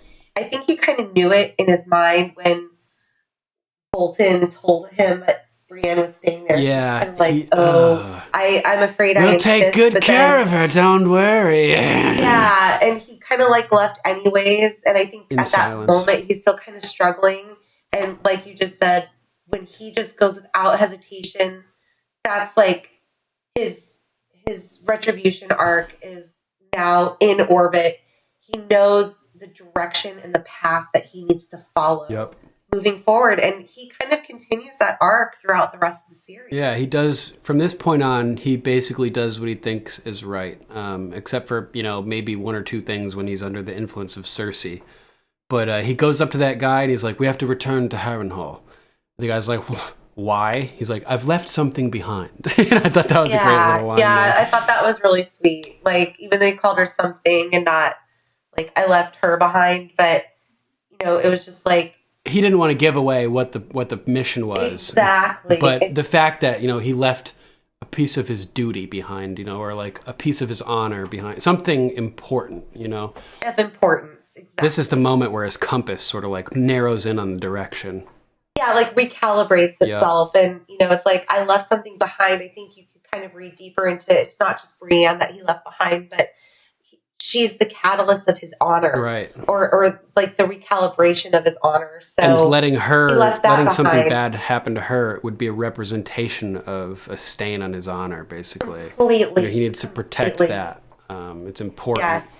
So I really like that, and that's when he manipulates that guy. He's like, when my father sees me, the first thing he's going to ask is what happened to my hand, and I'm going to tell him this man chopped it off. I had nothing, or I could tell him this man saved my life. Saved my life. We return to Harrenhal now, which is and the guy's a beautiful like, moment. Damn it. Yeah. Yep, he's like, fuck, he's got me. So they go back, and then you can tell he's not playing games when he's like, you gave her a wooden sword. And he's like, we only got one bear. And he's like, I'll pay her bloody ransom. Gold, sapphires, whatever you want. Just get her out of there. And he is not playing at this point. He is hashtag Team Brienne all the way. He's got the t-shirt on under his tunic. And Locke, sticks with his typical thing. All you lords and ladies still think that the only thing that matters is gold. This makes me happier than all your gold ever could. And that makes me happier than all her sapphires. So go buy yourself a golden hand and fuck yourself with it. Yourself with it. Which, oh man, I would love to see the look in his face when he actually sees, if he ever got to see the fact that he actually does get a golden hand, right? And so maybe that's what put the idea in Jaime's head. Well, I know it's gilded steel, but right. I think it was Cersei's idea, though, right? She like sort of did. And she's like, we spent a day and a night, and he goes, a day and a night. She goes, better part of an afternoon, Bitch. I love that. I think it's the next episode. It's coming up, but that scene between the two is funny. So funny. It's before the Red Wedding, for sure. So it's probably next episode. She's like, yeah, we've labored on it a day and a night. I think it's probably a couple episodes away. But yeah, it's very soon. So this is the point where Jaime takes a jump. And if we thought he wasn't playing games before, when he's like, I'll pay whatever the fuck you want, just get her out of there, just get her out, this is where we know he's really like not playing any fucking games. He jumps in to the bear pit, right? And with one hand, uses his good hand to drag Brienne behind him, says, "Get behind me," and she's like, "I will not." She's so stubborn. Yeah, and eventually she goes along with it, right?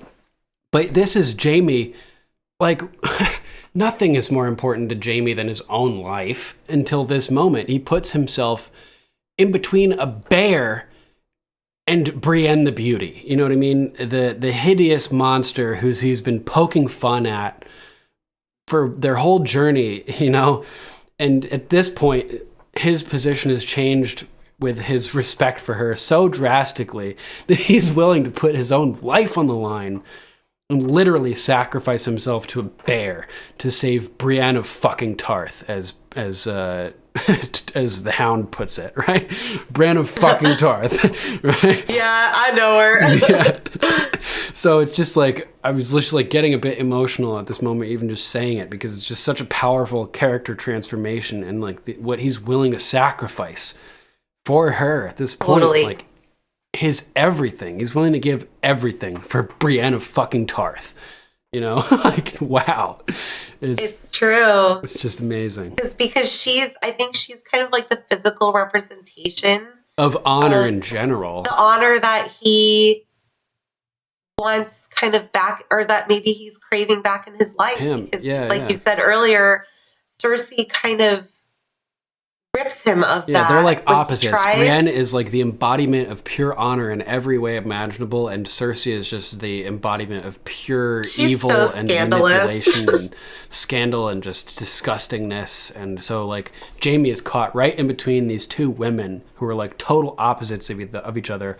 One is essentially the angel on his shoulder, one's the devil on his shoulder, right? Exactly. And he's just struggling and eventually, this past season he says, "Fuck you, Cersei, I'm out," and he finally makes the ultimate decision in his redemption arc, which is to take his golden hand and crush that fucking devil on his shoulder with it, basically. Yeah. I hope he crushes her for real. Yeah, that'd be funny. Oh man. Well, it is in the prophecy. Yeah. So if Arya were to don a Jaime face, would she appear to have a golden hand, or would she? I don't know. I just thought of that. I mean, would she strangle Cersei with both hands, and Cersei's like, "Oh my God, who are you? My brother has a golden hand." Or would I know? I'm curious. That's good point. You know what? Okay, so this is a total sidebar. When Arya's sneaking around, when Sansa's in season 7 sneaking around Arya's room and finds all the faces. Yeah. Oh, that's such a funny moment. One of the faces that Sansa pulls out of the bag is Walder Frey. Yeah, it is. It's so creepy looking. He's already creepy looking enough, but then when his face is just dangling there, it's damn, dude. And I looked at it I was like, oh my God, that's Walder Frey. That's so funny. Ah, man. How does that work? I mean, we know that you don't necessarily have to be dead for someone to wear your face, because Arya sees her own face on Jaqen's dead body, or Jaqen random whatever number. When he kills himself, only death can pay for life, and he drinks the poison, and Arya starts pulling his faces off and reveals her own face. So does that hint that she has already died at some point? I don't know. And I've always wondered, because it's not just the face that they put on, it's the body. Right. It's the persona. There's some type of glamour or magic going on here, Like Melisandre. Yeah, just with no rubies. It's pretty interesting. So he ends up saving her and using the father leverage over Locke, finally beating him with it, and Locke must be so mad to have to submit to Jaime at that moment. But yeah, that's where the episode ends. That pretty much wraps up my number 1. Anything else you want to add, or should we move into notes? The only other thing I wanted to add, since it's the very end of the episode, is the Reigns of Castamere play in the closing credits. Oh, snap. And, going back to what I've said kind of 100 times through this episode already is, we're gearing up for the Red Wedding. And they're preconditioning us. Yeah, we're kind of getting a little bit more preconditioned to the song itself of Reigns of Castamere. The next episode is actually the episode that Cersei tells Marjorie what the song references and what it's about. Nice. House Rain, and then the next episode after that is the Red Wedding. And I believe in the next episode as well, we catch Tyrion whistling Reigns of Castamere as well. So nice. it's the directors and the writers kind of preconditioning the viewer to know the song and what it represents. So when it starts to play at the Red Wedding, then we know that it's not the right venue for the song to be. That's great. Good because call. There's no Lannisters there. Right. They explained to us what the song means the episode beforehand. So then when we hear it, we understand what it connotates. And we immediately, if you're clever enough and paying enough attention, it becomes suspicious. Flew right over my head, every time I watch it. So I just felt like them playing it at the end credits, you actually get to hear it because it's not being played underneath dialogue or underneath like a scene. You actually just are sitting there listening to the song. And then the next episode, you get the explanation of the song. And then the Red Wedding happens. And you're like, oh my God, it's that kind of creepy song. Why is it playing? There's no Lannisters here. What the fuck? And you kind of realize something. Yeah, you get that feeling, that same feeling that Kat did, which is like, why the fuck are they playing this song? Your stomach drops. Like this, like something, the fix is in. This is not good. Oh man, that's creepy. Yeah.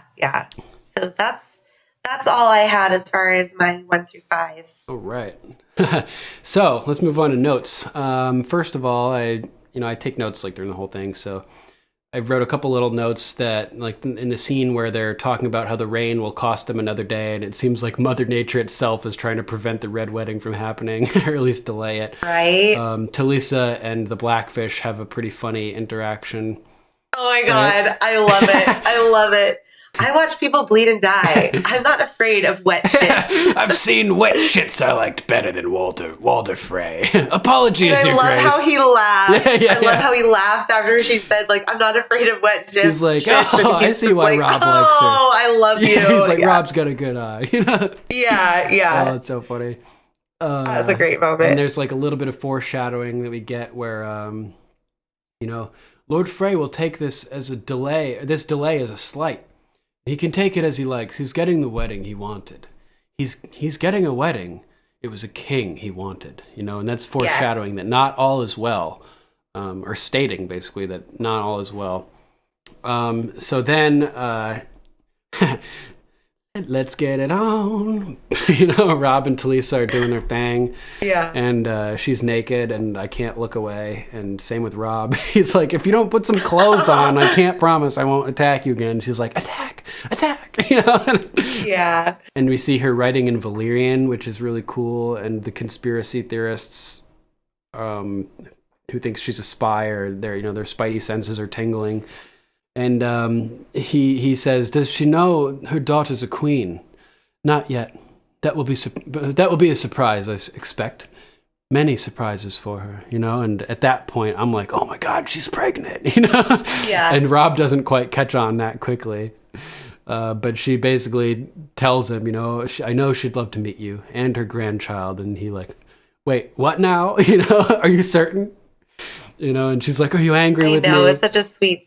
And I think it's kind of funny that she says, like, are you angry with me? Yeah. Because it's like, after, telling my husband when I found out I was pregnant, it's like, I never thought that he would be angry with me. Right. It was more like, oh my God, like, what are we going to do? Right. That's funny. But not so much like, are you angry with me? So I thought, and then I kind of like pondered on that thought is, because it may not have been the best timing because of the war.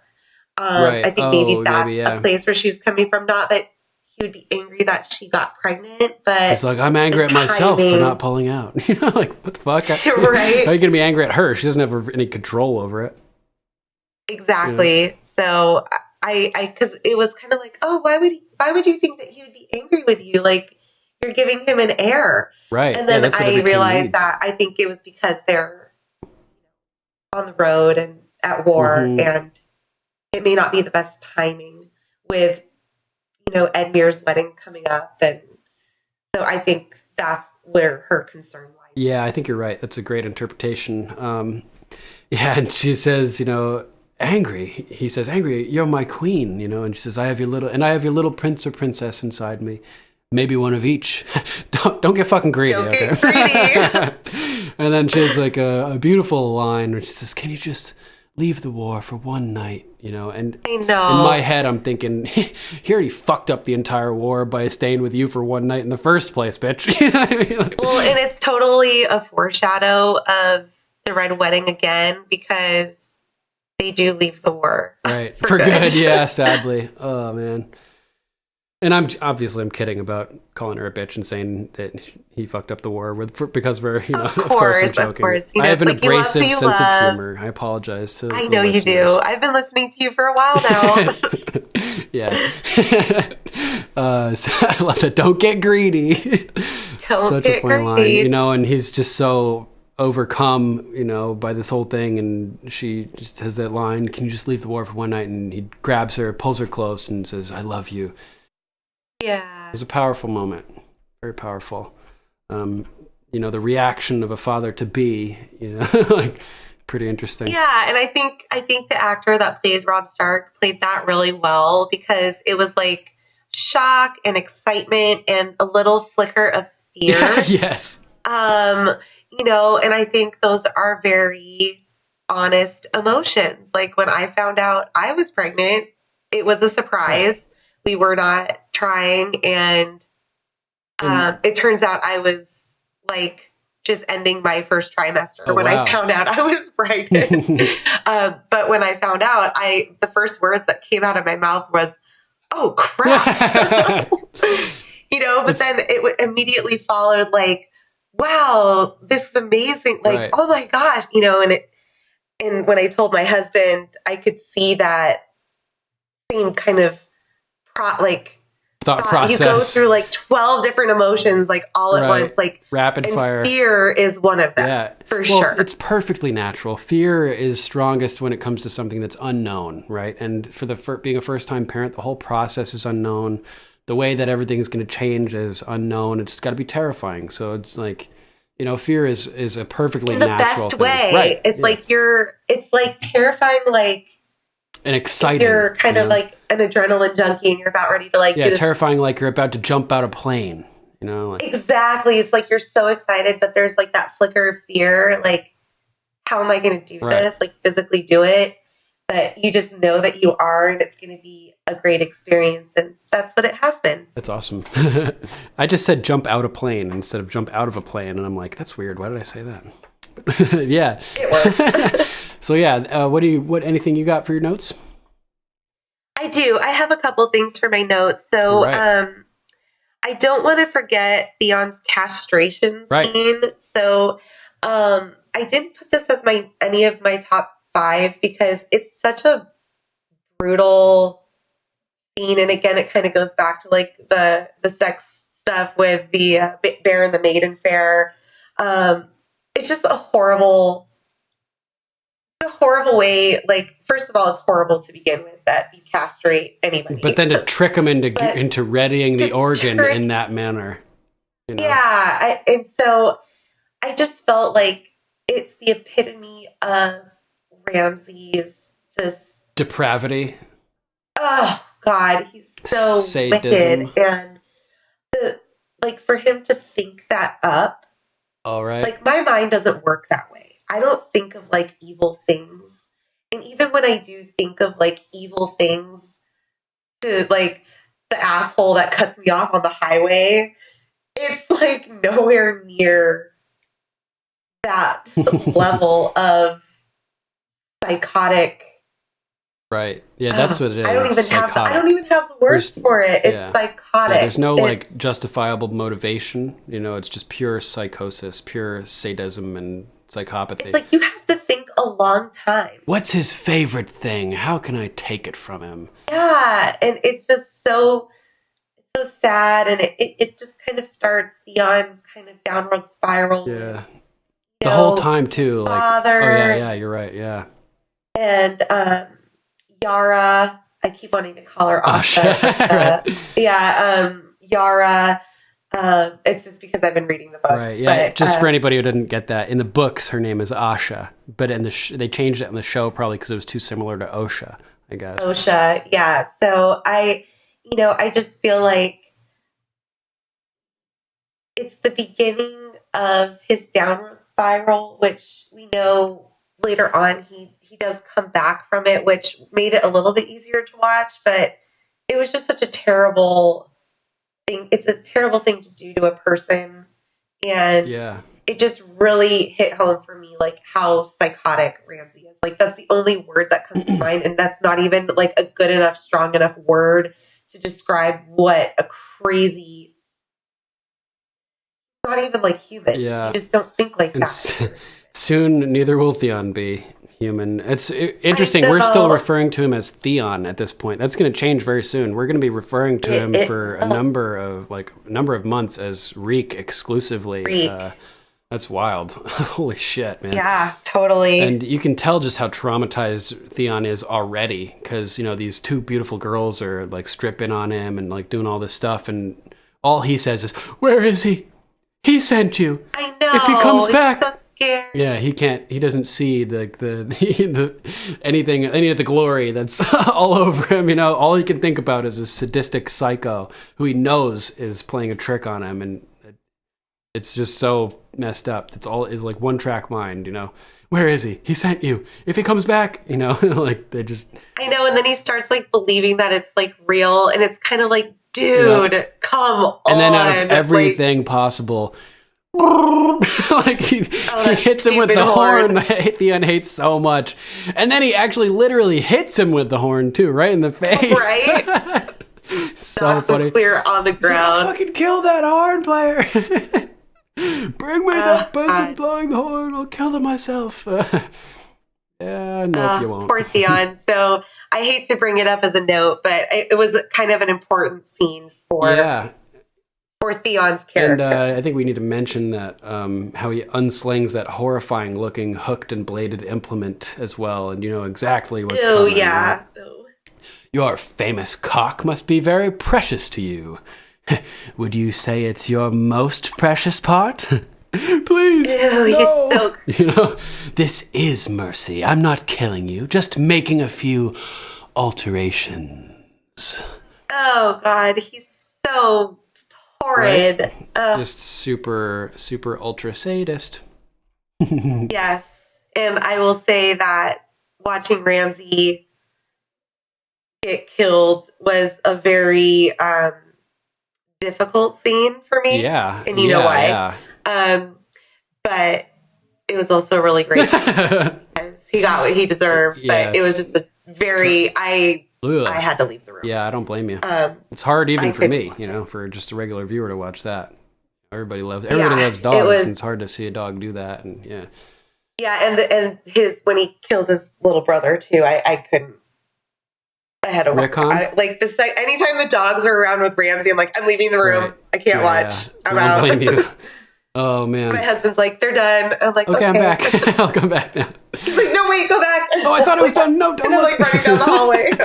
Oh man. Like plugging my ears. So I also have just some little notes that we had Sansa lamenting over her situation and Tyrion also lamenting over his situation, and they're both talking about the same situation. So it's kind of funny, although some of our favorite characters lamenting about this stuff. And I thought, I really liked, I respected Marjorie for sticking up for Tyrion here. She didn't have to, but she's like, you don't want him though? He's a Lannister. Far from the worst Lannister, wouldn't you say? I'm sorry. Here I am complaining to you, and she's going to be marrying Joffrey, which is a million times worse, right? So I also liked that, what is it? Is like she's like, well, we'll have to.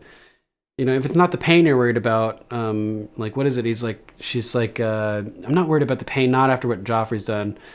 what is it? And then, and she kind of like, he's a dwarf, basically is what she's thinking, and again, Marjorie steps up and she's so awesome here. She's like, well, he's rather good looking, even with the scar. And she has this flicker of excitement on her face. And she's like, especially with the scar. Like it's sort of telling for Marjorie's psychology that she likes like a dangerous man, type thing. Like it was pretty funny. Well, and I think it's also known that like she's not a virgin. Right. Yeah. And I found it really funny because Sansa goes, I'm stupid.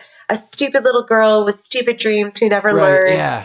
And then like later on in the conversation, Marjorie's like, sons learn from their mothers. I plan on teaching mine a great deal. Right. And going back to what you were saying, it's like, she's telling Sansa, like, it takes a lot to, please us. And I heard Tyrion's like quite experienced. And Sansa's like, and that's a good thing. And she goes, yeah, it can be. It takes a lot.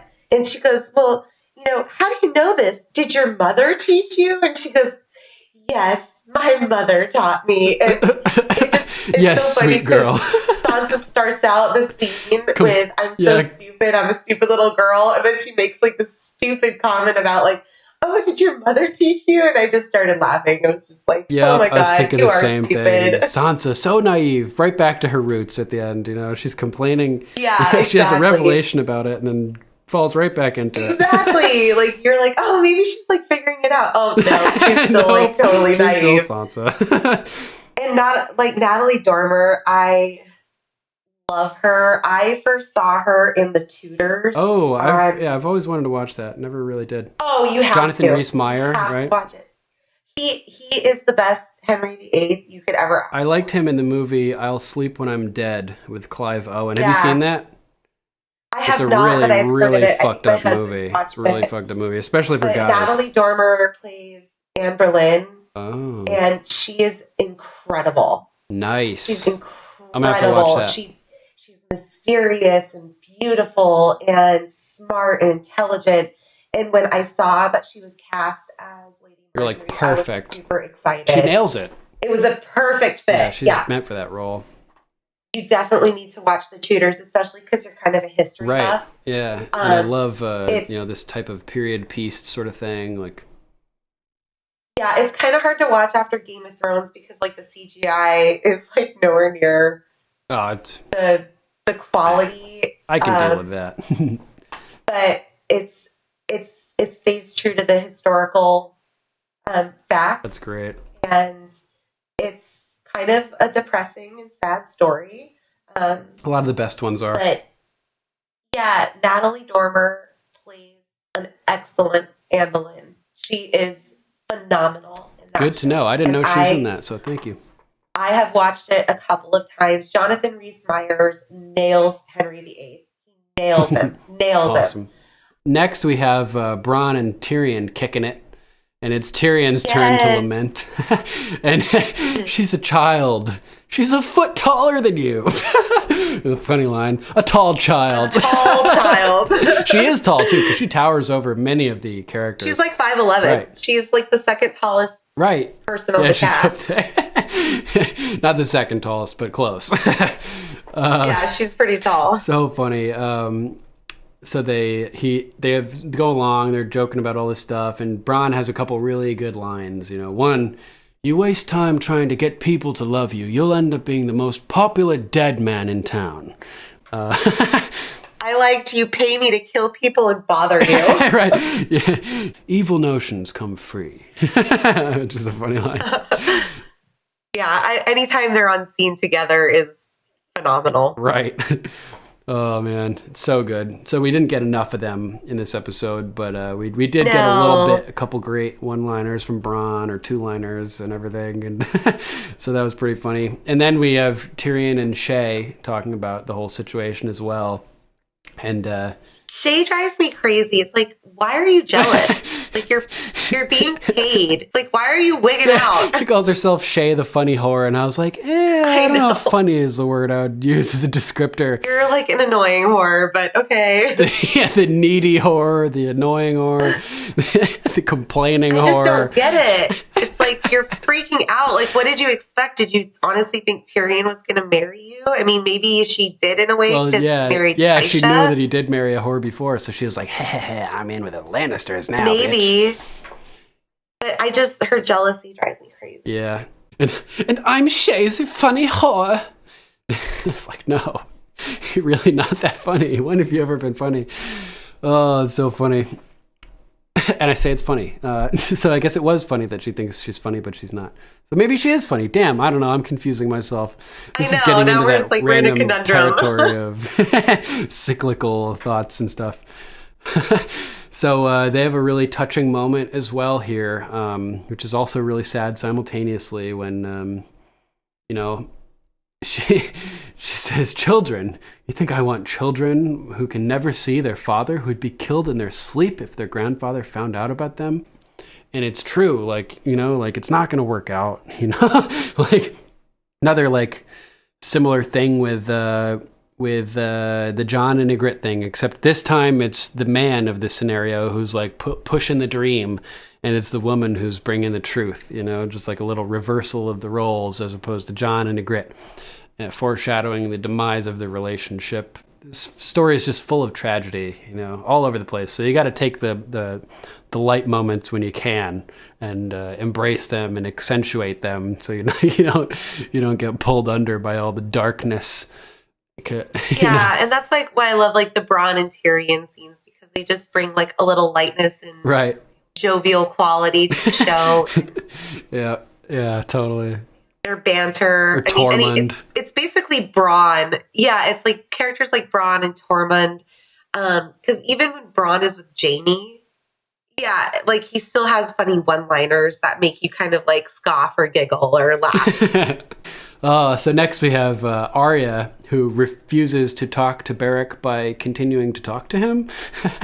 Yes, this was on my notes too. Yes. It's great. Come sit by the fire, child.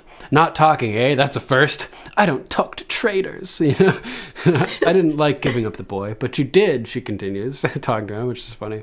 And we get a taste of, this is a room here with a couple instruments of various gods in it, essentially.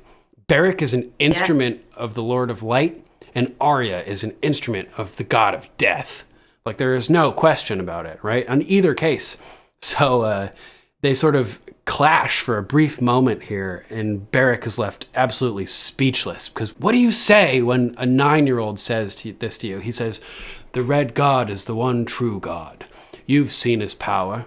When he commands, we obey." And she replies, "He's not my one true God." "No, who's yours?" "Death."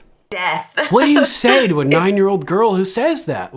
How do you even begin to respond to that? And Beric is just as speechless as any fucking buddy else in the world would be. He doesn't even respond. Right? He's oh, damn. Yeah, it's fucking crazy. Well, then she runs out, and here's the question that I had.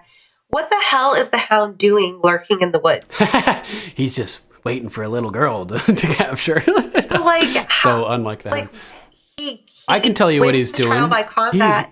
Oh, okay. Well, I mean, at least what I would be doing. They just stole his gold, man. He won, coming back to the gold. Oh, right? Yeah. He won that tournament, after he saved Ser Loras, and Ser Loras waved his own victory in the list and proclaimed Sandor the champion.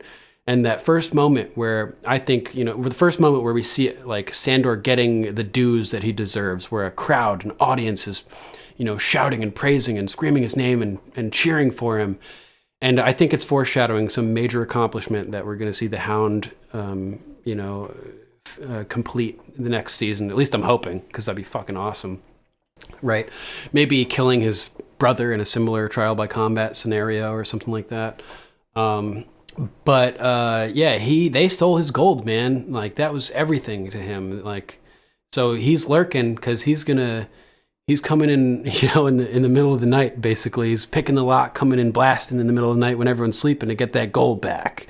No question about it. I hadn't really even considered it until you asked, and I was like, oh, it's got to be the gold. Yeah,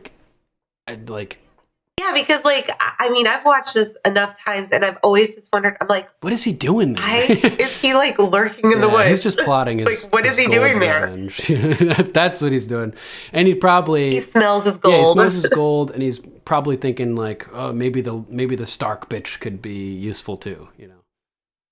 It probably, like, if he could get away with her and the gold, maybe he would. Maybe he wouldn't bother taking her because it would make him too cumbersome and he might not get away with the gold. But given the opportunity, he ends up deciding she's more valuable than the gold and takes her instead, right?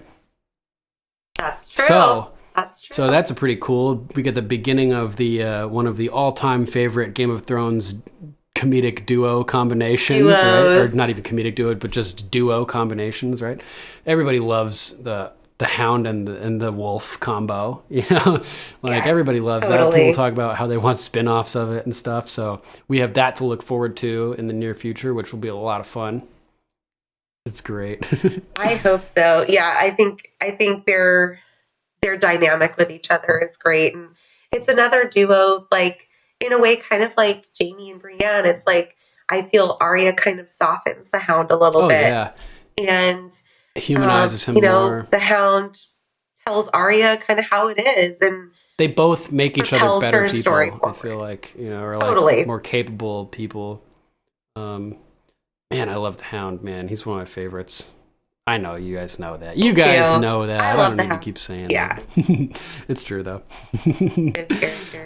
So next we have Osha and Hodor. And Osha is complaining about how Jojen always gets to sit and chat while they do all the work, right? And Hodor, like, Hodor? You know, he doesn't really care. So it's so funny. He's not like he could sit and chat, really, anyway, you know? And her story of Bruni. Oh, I know. It's so sad. It's another really great, like, horrible, romantic, terrible, sad story that I like and makes me real sad at the same time. But before we get to that, she's, you know, talking to Jojen, and Jojen is, like, talking about how he's not filling Bran's head with anything, really. He's just trying to help him, you know, understand what it means, you know, what his visions mean. Bran says, you know, the Raven's been coming to me ever since I fell. You know, and Osha says, well, just tell us what it means. You know, it's like, it's not like that. I wish I could just tell him all the answers. It would be much easier. And I have written down, that would include too many spoilers, though. you know, too spoilery for us, the audience. Oh, you know, we need to, he explains the whole story and Bran's significance. It's a mystery. It needs to remain a mystery for us. So thank you, Jojen, for not telling us. But then he's like, well, Bran needs to find the Raven beyond the wall. And Osha's like, oh, no, I'm not going back there. Your brother's at Castle Black. That's where we're going. You know, she says, you have a family. You need to go to Castle Black so you can get back to them where you belong. He says, well, what if I belong in the north? What if I fell from that tower for a reason? You know, and even before he's connected to the Weirwood network, he's already putting his events in his life in perspective in a way that's very mature for his age, you know? Totally. And I think Jojen kind of helps him like sort through that. That's like kind of what they talk about. Yeah, I think you're right. And so I was just like, wow, it's crazy that he's even able to conceive of it in that manner at this point in his life, so soon after the trauma, you know, like when he's still so young and emotionally immature, theoretically. And it made me think of, like, people have been speculating for, about how it's going to go down basically when Bran ends up being reunited with Jaime. And I have speculated that I think that Bran is going to forgive him, which I think is going to mean a lot to Jaime. I think it haunts Jaime, like what he did to Bran. You know, I really feel like it haunts him every day. I could see him like receiving that apology and then like doing something like he tried to do when he tried to kill Daenerys, you know, and he threw himself in front of the dragon. You know, once ending the war. Yeah, like once he has his forgiveness, you know, for the single worst act of his entire life, basically, then maybe we could see Jaime end up actually sacrificing himself and potentially really dying confident in his mission and the knowledge that he's been forgiven, and that his redemption is essentially complete in that case. No, that's definitely a really good point. And I think also, at this point in season 7, Bran isn't really Bran. Right. He's computer man. Yeah. He's Bran computer. Yeah, exactly. He's like robotic. That's a reference for people out there. So the forgiveness, while it might be genuine, it may not come across as genuine to Jaime. Right. In the future? There's maybe either that or maybe it will. Maybe his lack of emotion will, tell Jaime that he really does see it in perspective. I don't know. It could go either way. You could be totally right, Well, it's going to be interesting to see. Jaime might just take it for face value, though. It's like, oh, I've been forgiven, but this kid's fucking... Yeah, it's interesting. I hadn't considered that a potential forgiving may not mean as much coming from Bran computer as it may, if it came from Bran before he was connected, before he was Three-Eye Raven Bran. Yeah. Raven Bran. It's interesting idea. So next, Osha goes into explaining her reasoning for not wanting to go back up north, and she goes into her monologue about Bruni. You want to talk about it? Well, I just really felt like she did such a great job. The actress who plays Natalia Osha, Tena, yeah, wonderful performance here. I mean, it was like a great monologue, like when I was his and he was mine. Right, just like Ygritte said to Jon earlier in the episode, and like. Yeah, and you could just tell that she really loved this man. One day, Bruni leaves and doesn't come back, and everybody says that he doesn't care and that he left her, but she knows better than that. And then one day he comes home, except it's not really Bruni. His eyes were blue, and it was just so real, and you could see the fear on her face and the heartbreak, and he squeezed my neck. I could feel the life draining out of me, and you just felt it. You felt like, and I burned our hut to the ground, and she sticks the knife into his heart and hardly seemed to notice, and that's when we know for a fact that she's talking about that he's a white. He's a white. It's just heartbreaking. I felt like when she was talking about like burning her hut to the ground, it was like she burned her old life to the ground. Burned her whole world to the ground. I've been on the run ever since. It was just a really sad moment for her character. Yeah, and really sad, really, really touching for me, definitely. And also for me, it's the first like really humanizing moment we have for her. And it really puts into perspective the sort of mind state that she's in when we first meet her, like how angry she is and how willing to be violent and vicious she is. And it's because, at least partially because her whole life just got ripped out from her. Like the person that she loved more than anything just tried to kill her, and she had to put him down, essentially, Exactly. And like, so how do you cope with that trauma? You run away.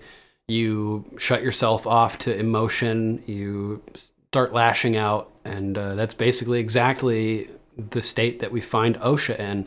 And it's only when she becomes trusted and cared for by a stranger, essentially, that she's able to overcome that mind state and, sort of begin her own redemption arc.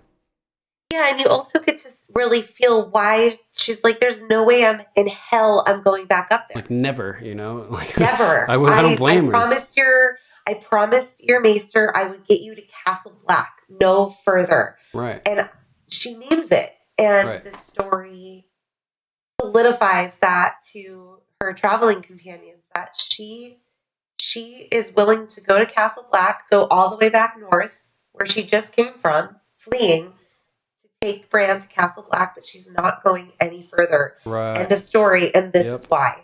And you can't argue with her. You cannot argue with her. And I'm a sucker for Natalia Tena anyway. I think she's just absolutely gorgeous. And totally. I love her, basically. Oh. So yeah, very effective scene.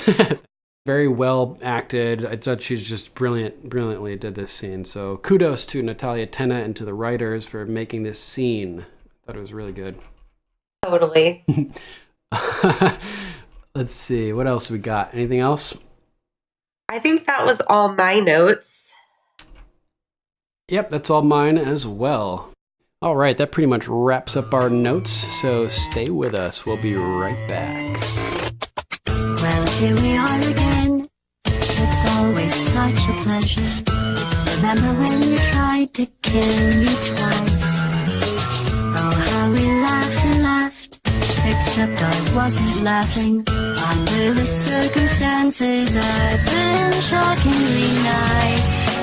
You want your freedom, take it. That's what I'm counting on. I used to want you dead, but now I only want you gone.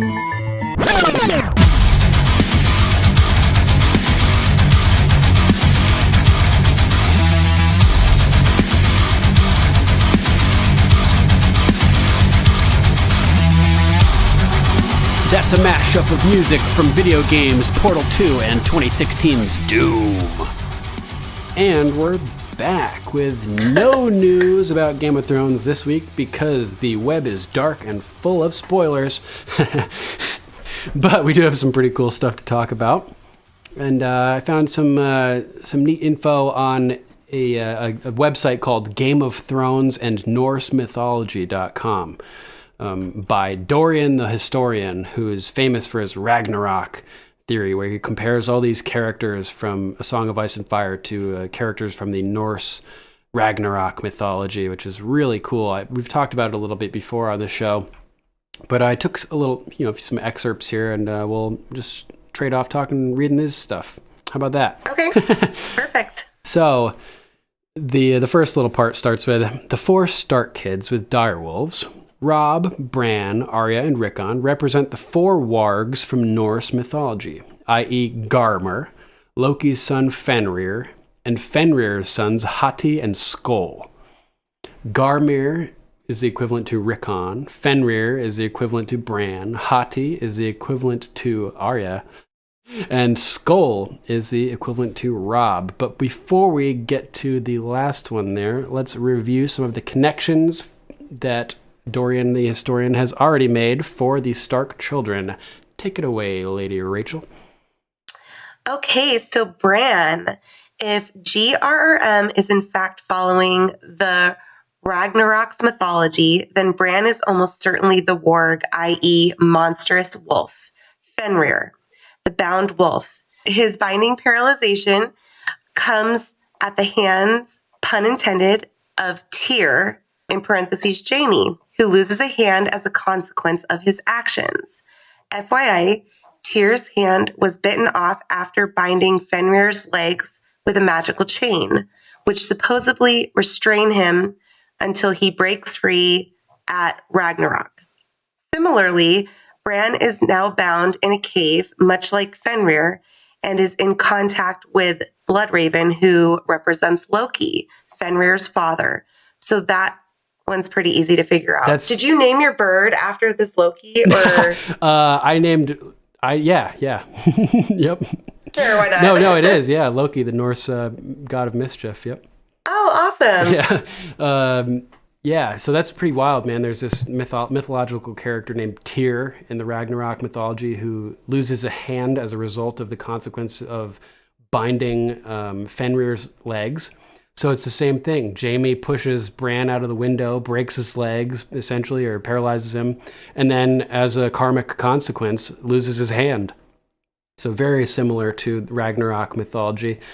The lettering, the name Tyr also is significant to Jaime as his younger brother. His first name begins with Tyrion, so it has an association with Jaime, and there's a lot of stuff like this. So next, Arya. Arya's connection isn't quite so straightforward, and that's largely because Hati, one of Fenrir's 2 sons, doesn't have quite so large a role as Fenrir does in the mythology. But Hati, whose name means he who hates, is said to chase the moon throughout the night sky, and it will swallow it come Ragnarok. This is represented firstly by the intense hatred Arya displays for her enemies as she recites a list of names of the people she wants to murder each night before she goes to bed, and secondly by her quest to join the Faceless Men. FYI, a moon is carved on the door of the House of Black and White, where the kindly men trains her to become an assassin. So, in attempting to become a faceless man, she is, quote, chasing the moon, unquote, and in becoming one, she will have caught it, which is a sign that Ragnarok has begun. The end game. Oh, man, it's so cool. It is. Super cool. Sansa. Unlike Bran and Arya, Sansa is not a warg, i.e. monstrous wolf, because her direwolf lady was killed when Cersei ordered its destruction after Nymeria attacked Joffrey in a Game of Thrones. I therefore linked Sansa, whose name means apple. FYI, if you Google Sansa apple, you'll find it's a type of hybrid, much like a Fuji. Oh, super cool. Yeah. To Idun. Sounds right. the goddess of youth and beauty. Sansa is clearly associated with youth, given the silly romantic ideals she dreams of in the beginning of the series, and the fact that we've witnessed her transition into womanhood by way of her first blood. What's more is she married her brother's killer, or almost did, which is what Loki accuses Idun of doing in the Lokasena. Granted, we're not quite sure who this brother was, but Idun's doesn't seem to refute the charge.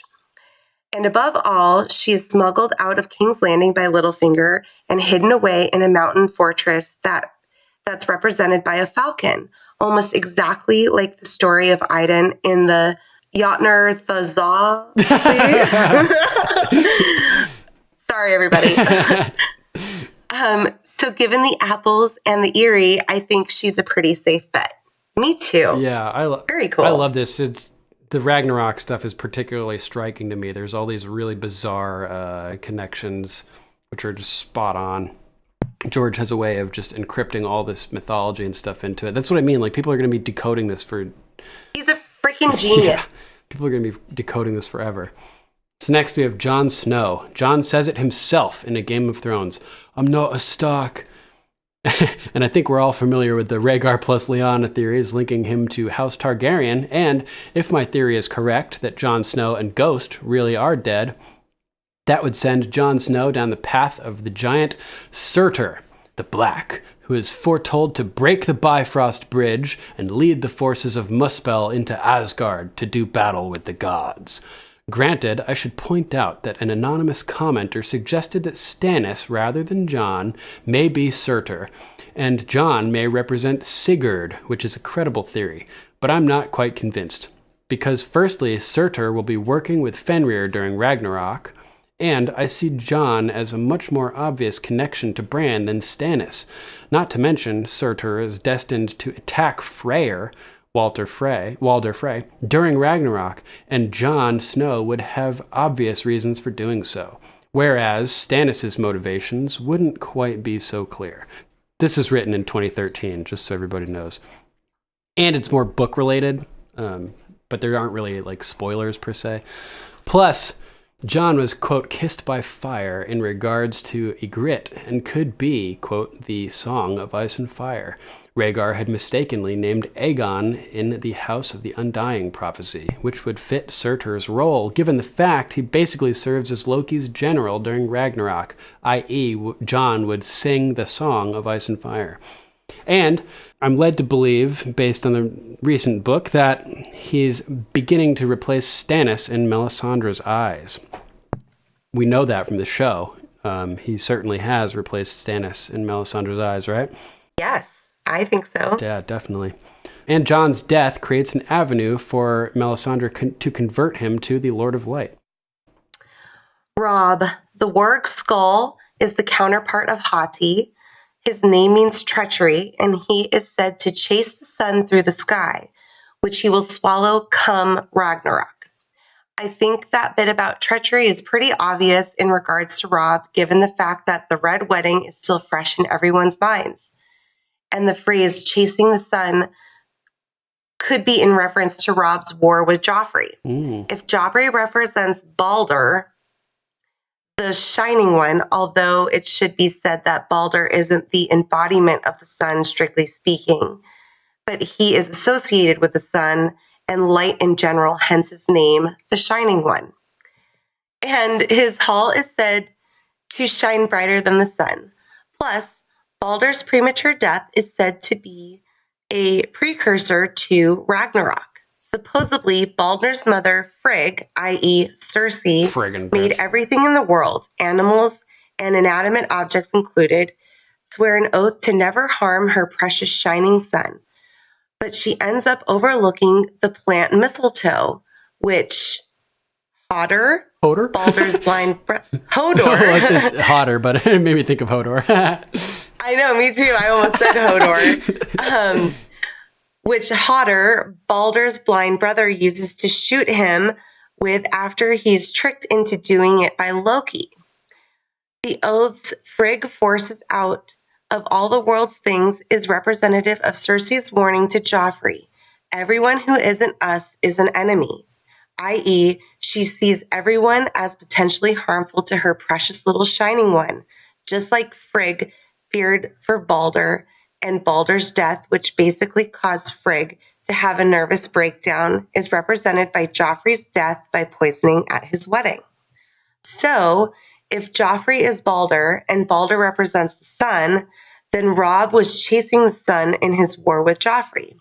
Or the sun could reference the house Karstark, whose sigil is the sun of winter, i.e. the beheading of Rickard is a sign of Ragnarok has begun. Ooh, very interesting. So many layers. Truly. You know, it's absurd. And because Skull and Hottie are brothers / counterparts, I theorize that Arya's death will mirror Robb's, meaning if Robb's death, i.e. his catching the sun, is a sign of Ragnarok, then Arya's death, i.e. her catching the moon, should be the same. So I am guessing she will be killed in her sleep at some point down the line, i.e. catching the moon. Oh my gosh, this is awesome.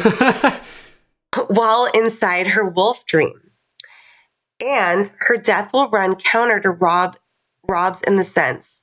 Robb was unable to warg into Grey Wind when he was killed, but Arya will be connected to Nymeria via the wolf dream and will gain her second life on the Trident with a pack of thousands of wolves at her back. Oh, this is great. The pack she's always dreamed of, which she will use to reconquer Winterfell during Ragnarok, i.e. Jojen's prophecy, the wolves will come again. This may have been foreshadowed on the most recent episode of Game of Thrones, The Reigns of Castamere, when Sandor tells Arya, "You're very kind. Someday it will get you killed," i.e. someday the kindly man will kill her. And which brings us back to our first connection. And the kindly man basically is Jaqen H'ghar for us. Yes, Jaqen H'ghar. And you know what I find really interesting about that paragraph is in season 7, Arya comes across Nymeria with her pack of wild wolves. Yes, totally. Very, very cool. Really cool. Yeah. I love when Arya says, it's me, Arya. I'm finally going home. I'm going back to Winterfell. Like, come with me. And Nymeria turns away and walks away, and you see this like horrible sadness on Arya's face, and she goes, "That's not you." And I just loved that because it references back when she's sitting on the steps in the Tower of the Hand, and episode 3, talking about how she's going to be a lady and she's going to marry a lord, and she goes, "No, that's not me."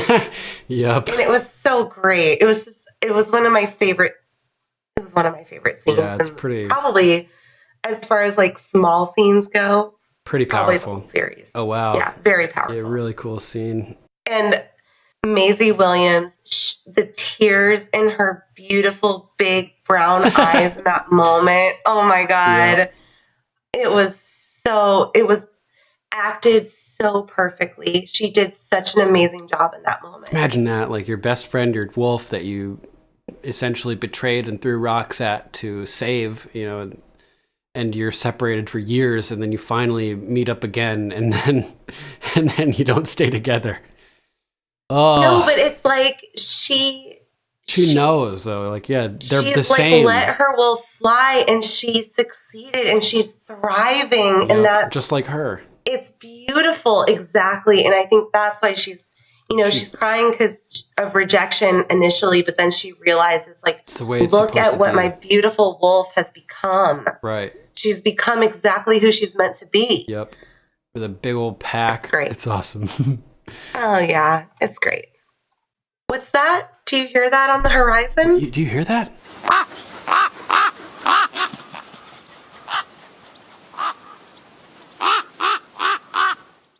Matthew Rep says, all you lords and ladies still think that the only thing that matters is gold. Well, this makes me happier than all your gold ever could, and that makes me happier than all her sapphires.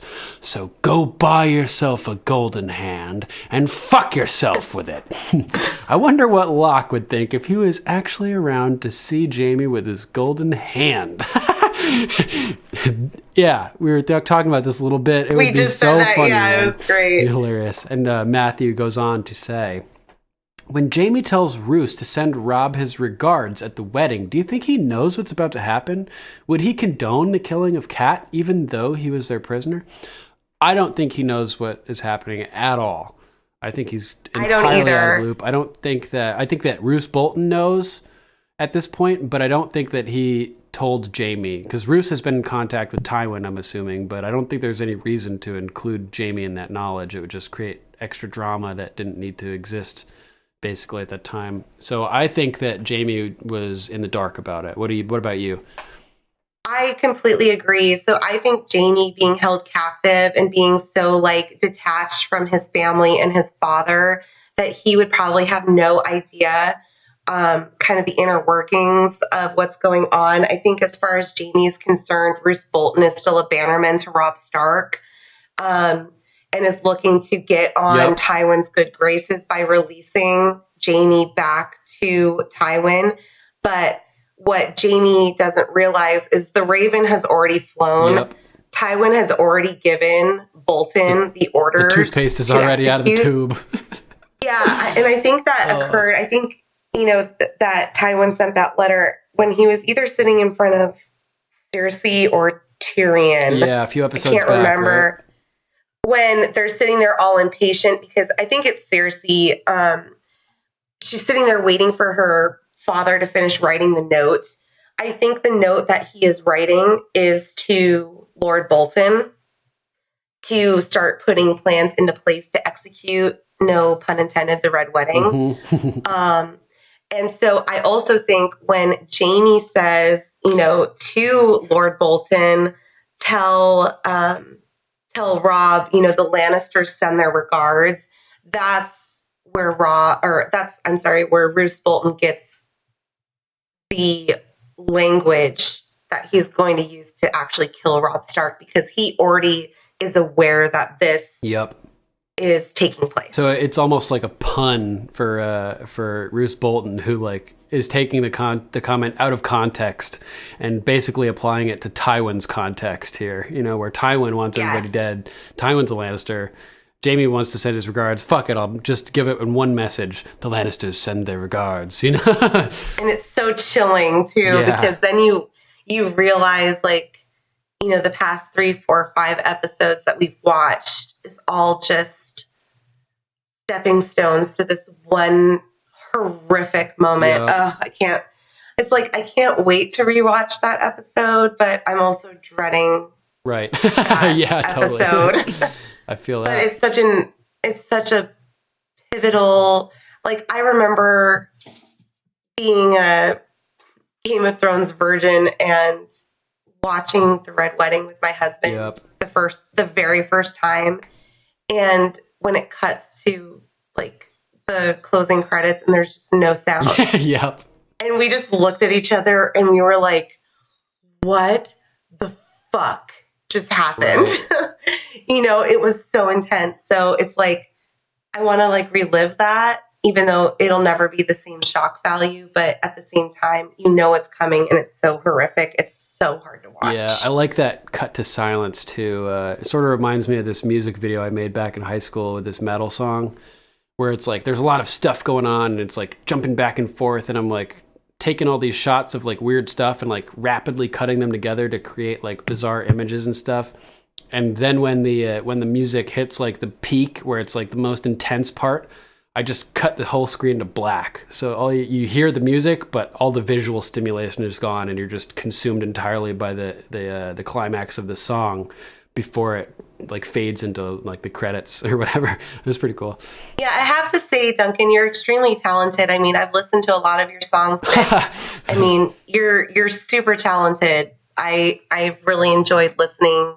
They're great. They're honestly really good. Thank you very much. Yeah, I was like pleasantly surprised. Thank you. I was just saying it to you because it's the first time we've ever talked like verbally to each other. Right. I appreciate that. Yeah. Greetings, strangers and cravens, sworn swords, and oath keepers. This is Lady Caroline Collins. I wanted to drop off my feedback for the Bear and the Maiden Fair. I love all these episodes. This one was great. But I had a few things that I wanted to discuss, one of which is Orell, which is an interesting character. I'd never really paid attention to him much before, but it was cool to hear him talk about how he knows who Jon Snow is. And we know he's a skin changer, but maybe he has a little bit of green sight too, and he might be seeing, kind of like Jojen sees, what Jon Snow's background is, maybe what his parentage is, and he might have some insight into that. So I'd love to see inside his head. I don't think we'll have much time left with him, but he's an interesting character. The other thing I wanted to talk about was Daenerys, and I have a few points with her, and I'll come back to her a little bit later, but when she says, "What happens to things that don't bend?" that reminded me of the words of House Martell, unbowed, unbent, unbroken.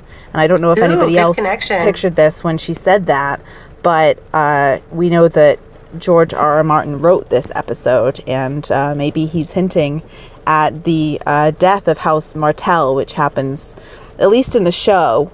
And we know that all the male heirs are now dead, now going into season 8. Damn. And unless we have any surprises, they haven't really hinted at any in the show. So I think that we might have seen the last of House Martell. We know that all of Oberyn's sand snakes are gone. We didn't see the ladies die there in the black cells, but I think it's pretty safe to say that we may not see them again. She's probably rotting away. So that was kind of interesting, and I thought that might have been a little hint from him. The other thing is Tyrion offers Shae a chain as a gift, a gold chain, and we know that's going to be her undoing eventually. Wasn't sure if that's foreshadowing, probably deliberate. And Sir Patrick, I did want to thank Sir Patrick for his episode last week. That was so funny. I was laughing my head off as I was like walking around my neighborhood with my dog. I must have looked like a crazy person, but I thought it was so funny when he was like sort of coming up with new points and restarting, and he had me laughing really hard at that. And of course, a lot of his points were really great too.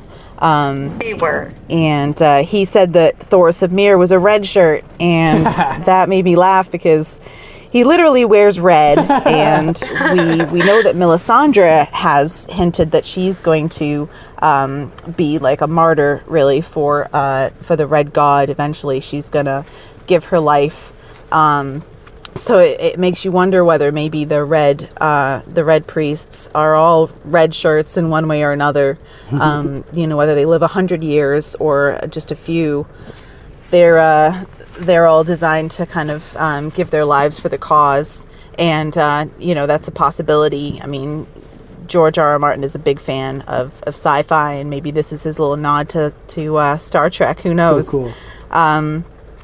The other point I wanted to make is, like the first time I watched this, when we had the Arya scene in the cave with Thoros and Beric Dondarrion, I really didn't picture her, saying that her god was death as that big of a deal. I was like, oh yeah, she's trying to seem tough. She's trying to shock the guys into thinking that she's this, badass. But it's a little bit darker than that. Now we know a bit more about the Red God, and we know sort of about the Stranger, and the fact that even in the Seven, in the Seven Gods of the Andals, they have the Stranger, but nobody mentions him by name, and it's definitely a darker thing in the religion of R'hllor as well. They do not speak his name, as Melisandre said. So when she says that death is her god, it's pretty serious for these guys, and they see it as it's almost like somebody saying that they worship Satan, to a nun or something. That's true. So yeah. That didn't really have as much meaning before, but it definitely does for me now. My next point is about Asha.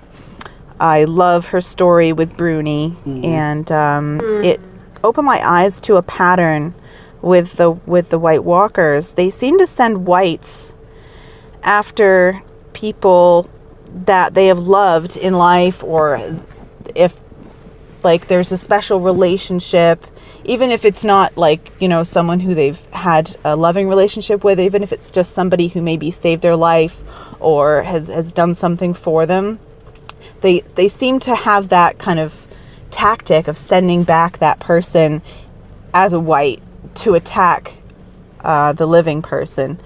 And I've seen that a lot. We saw that at Hardhome with the wildling woman who was just, I've forgotten the character's name, but the actress was just so amazing. Danish actress. I think she was a Nordic actress. Yes. Oh, but she's she beautiful. was, she had this affection for her children. And so when the children, the whites that were children, came for her, she was just like, oh no, I'm never going to be able to fight children. And she just kind of gave in and let them kill her and make her into a white. We have it also with the guys that come back to Castle Black. They know the Lord Commander. They know where to find him, and they really kind of shock everybody when they come back. Memory at and then of course Bruni comes back for Asha, and so it's definitely a tactic that they use. We're probably going to see it later in season 8. I hate to say it, but one of the characters that we know and love is probably going to come back as a white, and is probably going to attack one of our living characters, and who knows what's going to happen in that case. That's going to be really awful to watch. Is it going to be Hodor? My prediction is maybe Jorah. I hate to say it, but he's Jorah. a pretty he's a beloved character, but he's not a central character. Maybe Arya. If he gets turned to a white and comes back for Dany, that would be pretty devastating for all of us to see, and would be probably pretty awful for Dany too. So that's my prediction for going forward with the whites' tactics. My last thing is the chains, and Sir Patrick mentioned the chains quite a bit in his episode, and it got me thinking. In the Bear and the Maiden Fair, we see the noble lord of Yunkai come in his little litter with his guys in chains carrying him, and it made me think. We see a lot of chains in this show. We see it as symbolism for slavery, and the whites are certainly. It's a pretty poignant point to have the whites as slaves to the White Walkers, and we see Dany as the breaker of chains. So I was thinking when I was watching the episode with the chains pulling the dragon out of the pond or the bay or the lake, whatever Sir Patrick said it was. When they're pulling the dragon out, they use chains, and it's clear to me now why they used them is because Dany's job is to break the chains, and now her dragon's under the I don't know if bondage we're of gonna the get whites. Viserion back, but that would be pretty damn cool if we could. So that was just a point that I thought of. It's really, she is the breaker of chains, so there's a possibility, and obviously with her symbolism with fire and everything, to be the combatant of ice. That totally makes sense too, but we've also got the breaker of chains symbolism and the slavery of the whites. So Great connection. I thought that was an interesting fact. That's about all for now. I am really excited to hear your new show, and I absolutely love Rachel, so I love her input, so I'm really excited to hear what she thought of the episode as well. So congrats, guys, and lots of good vibes coming from here, and I hope everybody's doing well. Talk to you later. Bye. Thanks, Caroline. So nice to hear you. Feedback. I don't think we've gotten a voicemail from her before, and she was very well spoken, so that was nice to hear. I know. Yeah. Send in another one. Definitely. That was great. Yeah. Thank you so much. Really good. No, that was some really great feedback. I loved the tie-in to the dragon getting pulled out with the chains. So good. Yeah, so good, Caroline. You're awesome. Especially since Dany's the breaker of chains, it's just so heartbreaking to see not only the physical chains on her dragon, but like the metaphysical chains of her dragon being in the bondage of the White Walkers and being a servant of the White Walkers. Too. Oh, it's so brutal. So great brutal. Voicemail. Thank you, Lady Caroline. Like Arbor Wine. Sarah Larkham says, at the end of the episode, we see how Jaime rescues Brienne from the bear pit, and we see Tywin school Joffrey, and do it again in episode 10 of this season. This was directed by Michael McLaren.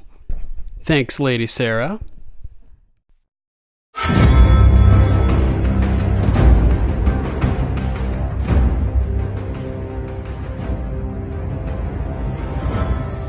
All right, that's our show, everybody. Episode 69. 69, dude! Thanks for listening, and a huge thanks to Lady Rachel of House Fox for joining us today. Thank you so much, Rachel, for joining us. Oh gosh, thank you so much, Duncan. This was such a great experience. I'm so thankful to be on the show and finally talk to you over the audio waves. And to all the Game of Microphones listeners out there, thank you for letting me fill your headphones and car phones and microphones with my voice. And I really loved being a part of this, and thank you so much. It was really an honor tonight. Oh, thank you, Duncan. You were great. I think it went really well, so we'll have to have you back sometime soon. I would love it. Anytime. Awesome. Anytime. Next episode, we'll be covering Season 3, Episode 8, Second Sons. Give it a watch and send us your thoughts. You know I love to read them on air, and I love when you say them yourself. So leave us a voicemail, or give us a call, or whatever you want. Just give us your thoughts. We want to share them. We want to give you a platform. That's what this show's all about. Creating a community, giving everybody a voice, and just having a fuck ton of fun, basically, right? Yes, we love the feedback. I love Raven's calls. That's what got me hooked on this podcast to begin with. Really? It was like, I've listened to other podcasts for Game of Thrones, and none of the other podcasts do. I mean, some of them do listener feedback, but not in the same platform as Game of Microphones. And it's, for me, what really set it apart and what made me fall in love with the show. That's awesome. I loved all the feedback that your fans gave. It just made me fall in love with the show all over again. Right. So, all you Ravens out there, call in ASAP. Yeah. There's, Game of Thrones, it attracts a certain intellect, and I find that the listeners are very, very capable of providing an interesting take on things, and I just love being able to provide them a platform, like I said, to help get their ideas out there. So that's like one of my favorite things about doing this. So yeah, thanks everybody. Get your thoughts out. Be a part of the show. Be part of the community. Come join us on Facebook and everything. If you'd like to call, you can always reach us at 813-563-3739. That's 813-JOFFREY. If you would like to write in, you can email us Yes, you can at our new email address, which is ravens@gameofmicrophones.com. We're also on Facebook at facebook.com/GOM podcast. Imp slap. We're also on Twitter and Instagram at GOM podcast. Also, if you get a chance, we'd really appreciate it if you give our Facebook page and iTunes feed a rating and review. Thanks. Yeah. I want to thank all you guys for your patience. I know it's been an extreme amount of time since we released our last episode, and we actually recorded this one about a week after the Rider in the Night episode came out. So it's been quite a while that we've been sitting on it, and it's just taken quite a lot of time and effort to get the platform back, basically. So now that it's back, we'll be zooming forward on our rewatch, and I'll hope that you guys will be joining me for that. We're going to have to cram in some extra episodes in order to finish the rewatch by the time Season 8 comes out. So that's good news for you guys. That means we'll have a number of weeks with 2 episodes per week. So, hey, that's going to be awesome. Thanks again for sticking with me, guys. I love you all, and I'll be looking forward to being in contact with you as we proceed with the rewatch. And that will do it for today. Thank you to everybody. Thank you again to Lady Rachel for joining us. It was really awesome having you. It was really great being here, and thanks everybody for listening. You guys are what, makes this podcast great. It's all your feedback. So Absolutely.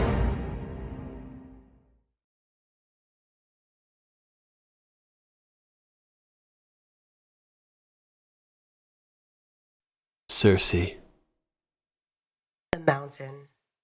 the Night King. Euron Greyjoy. Caroline Collins. Love it.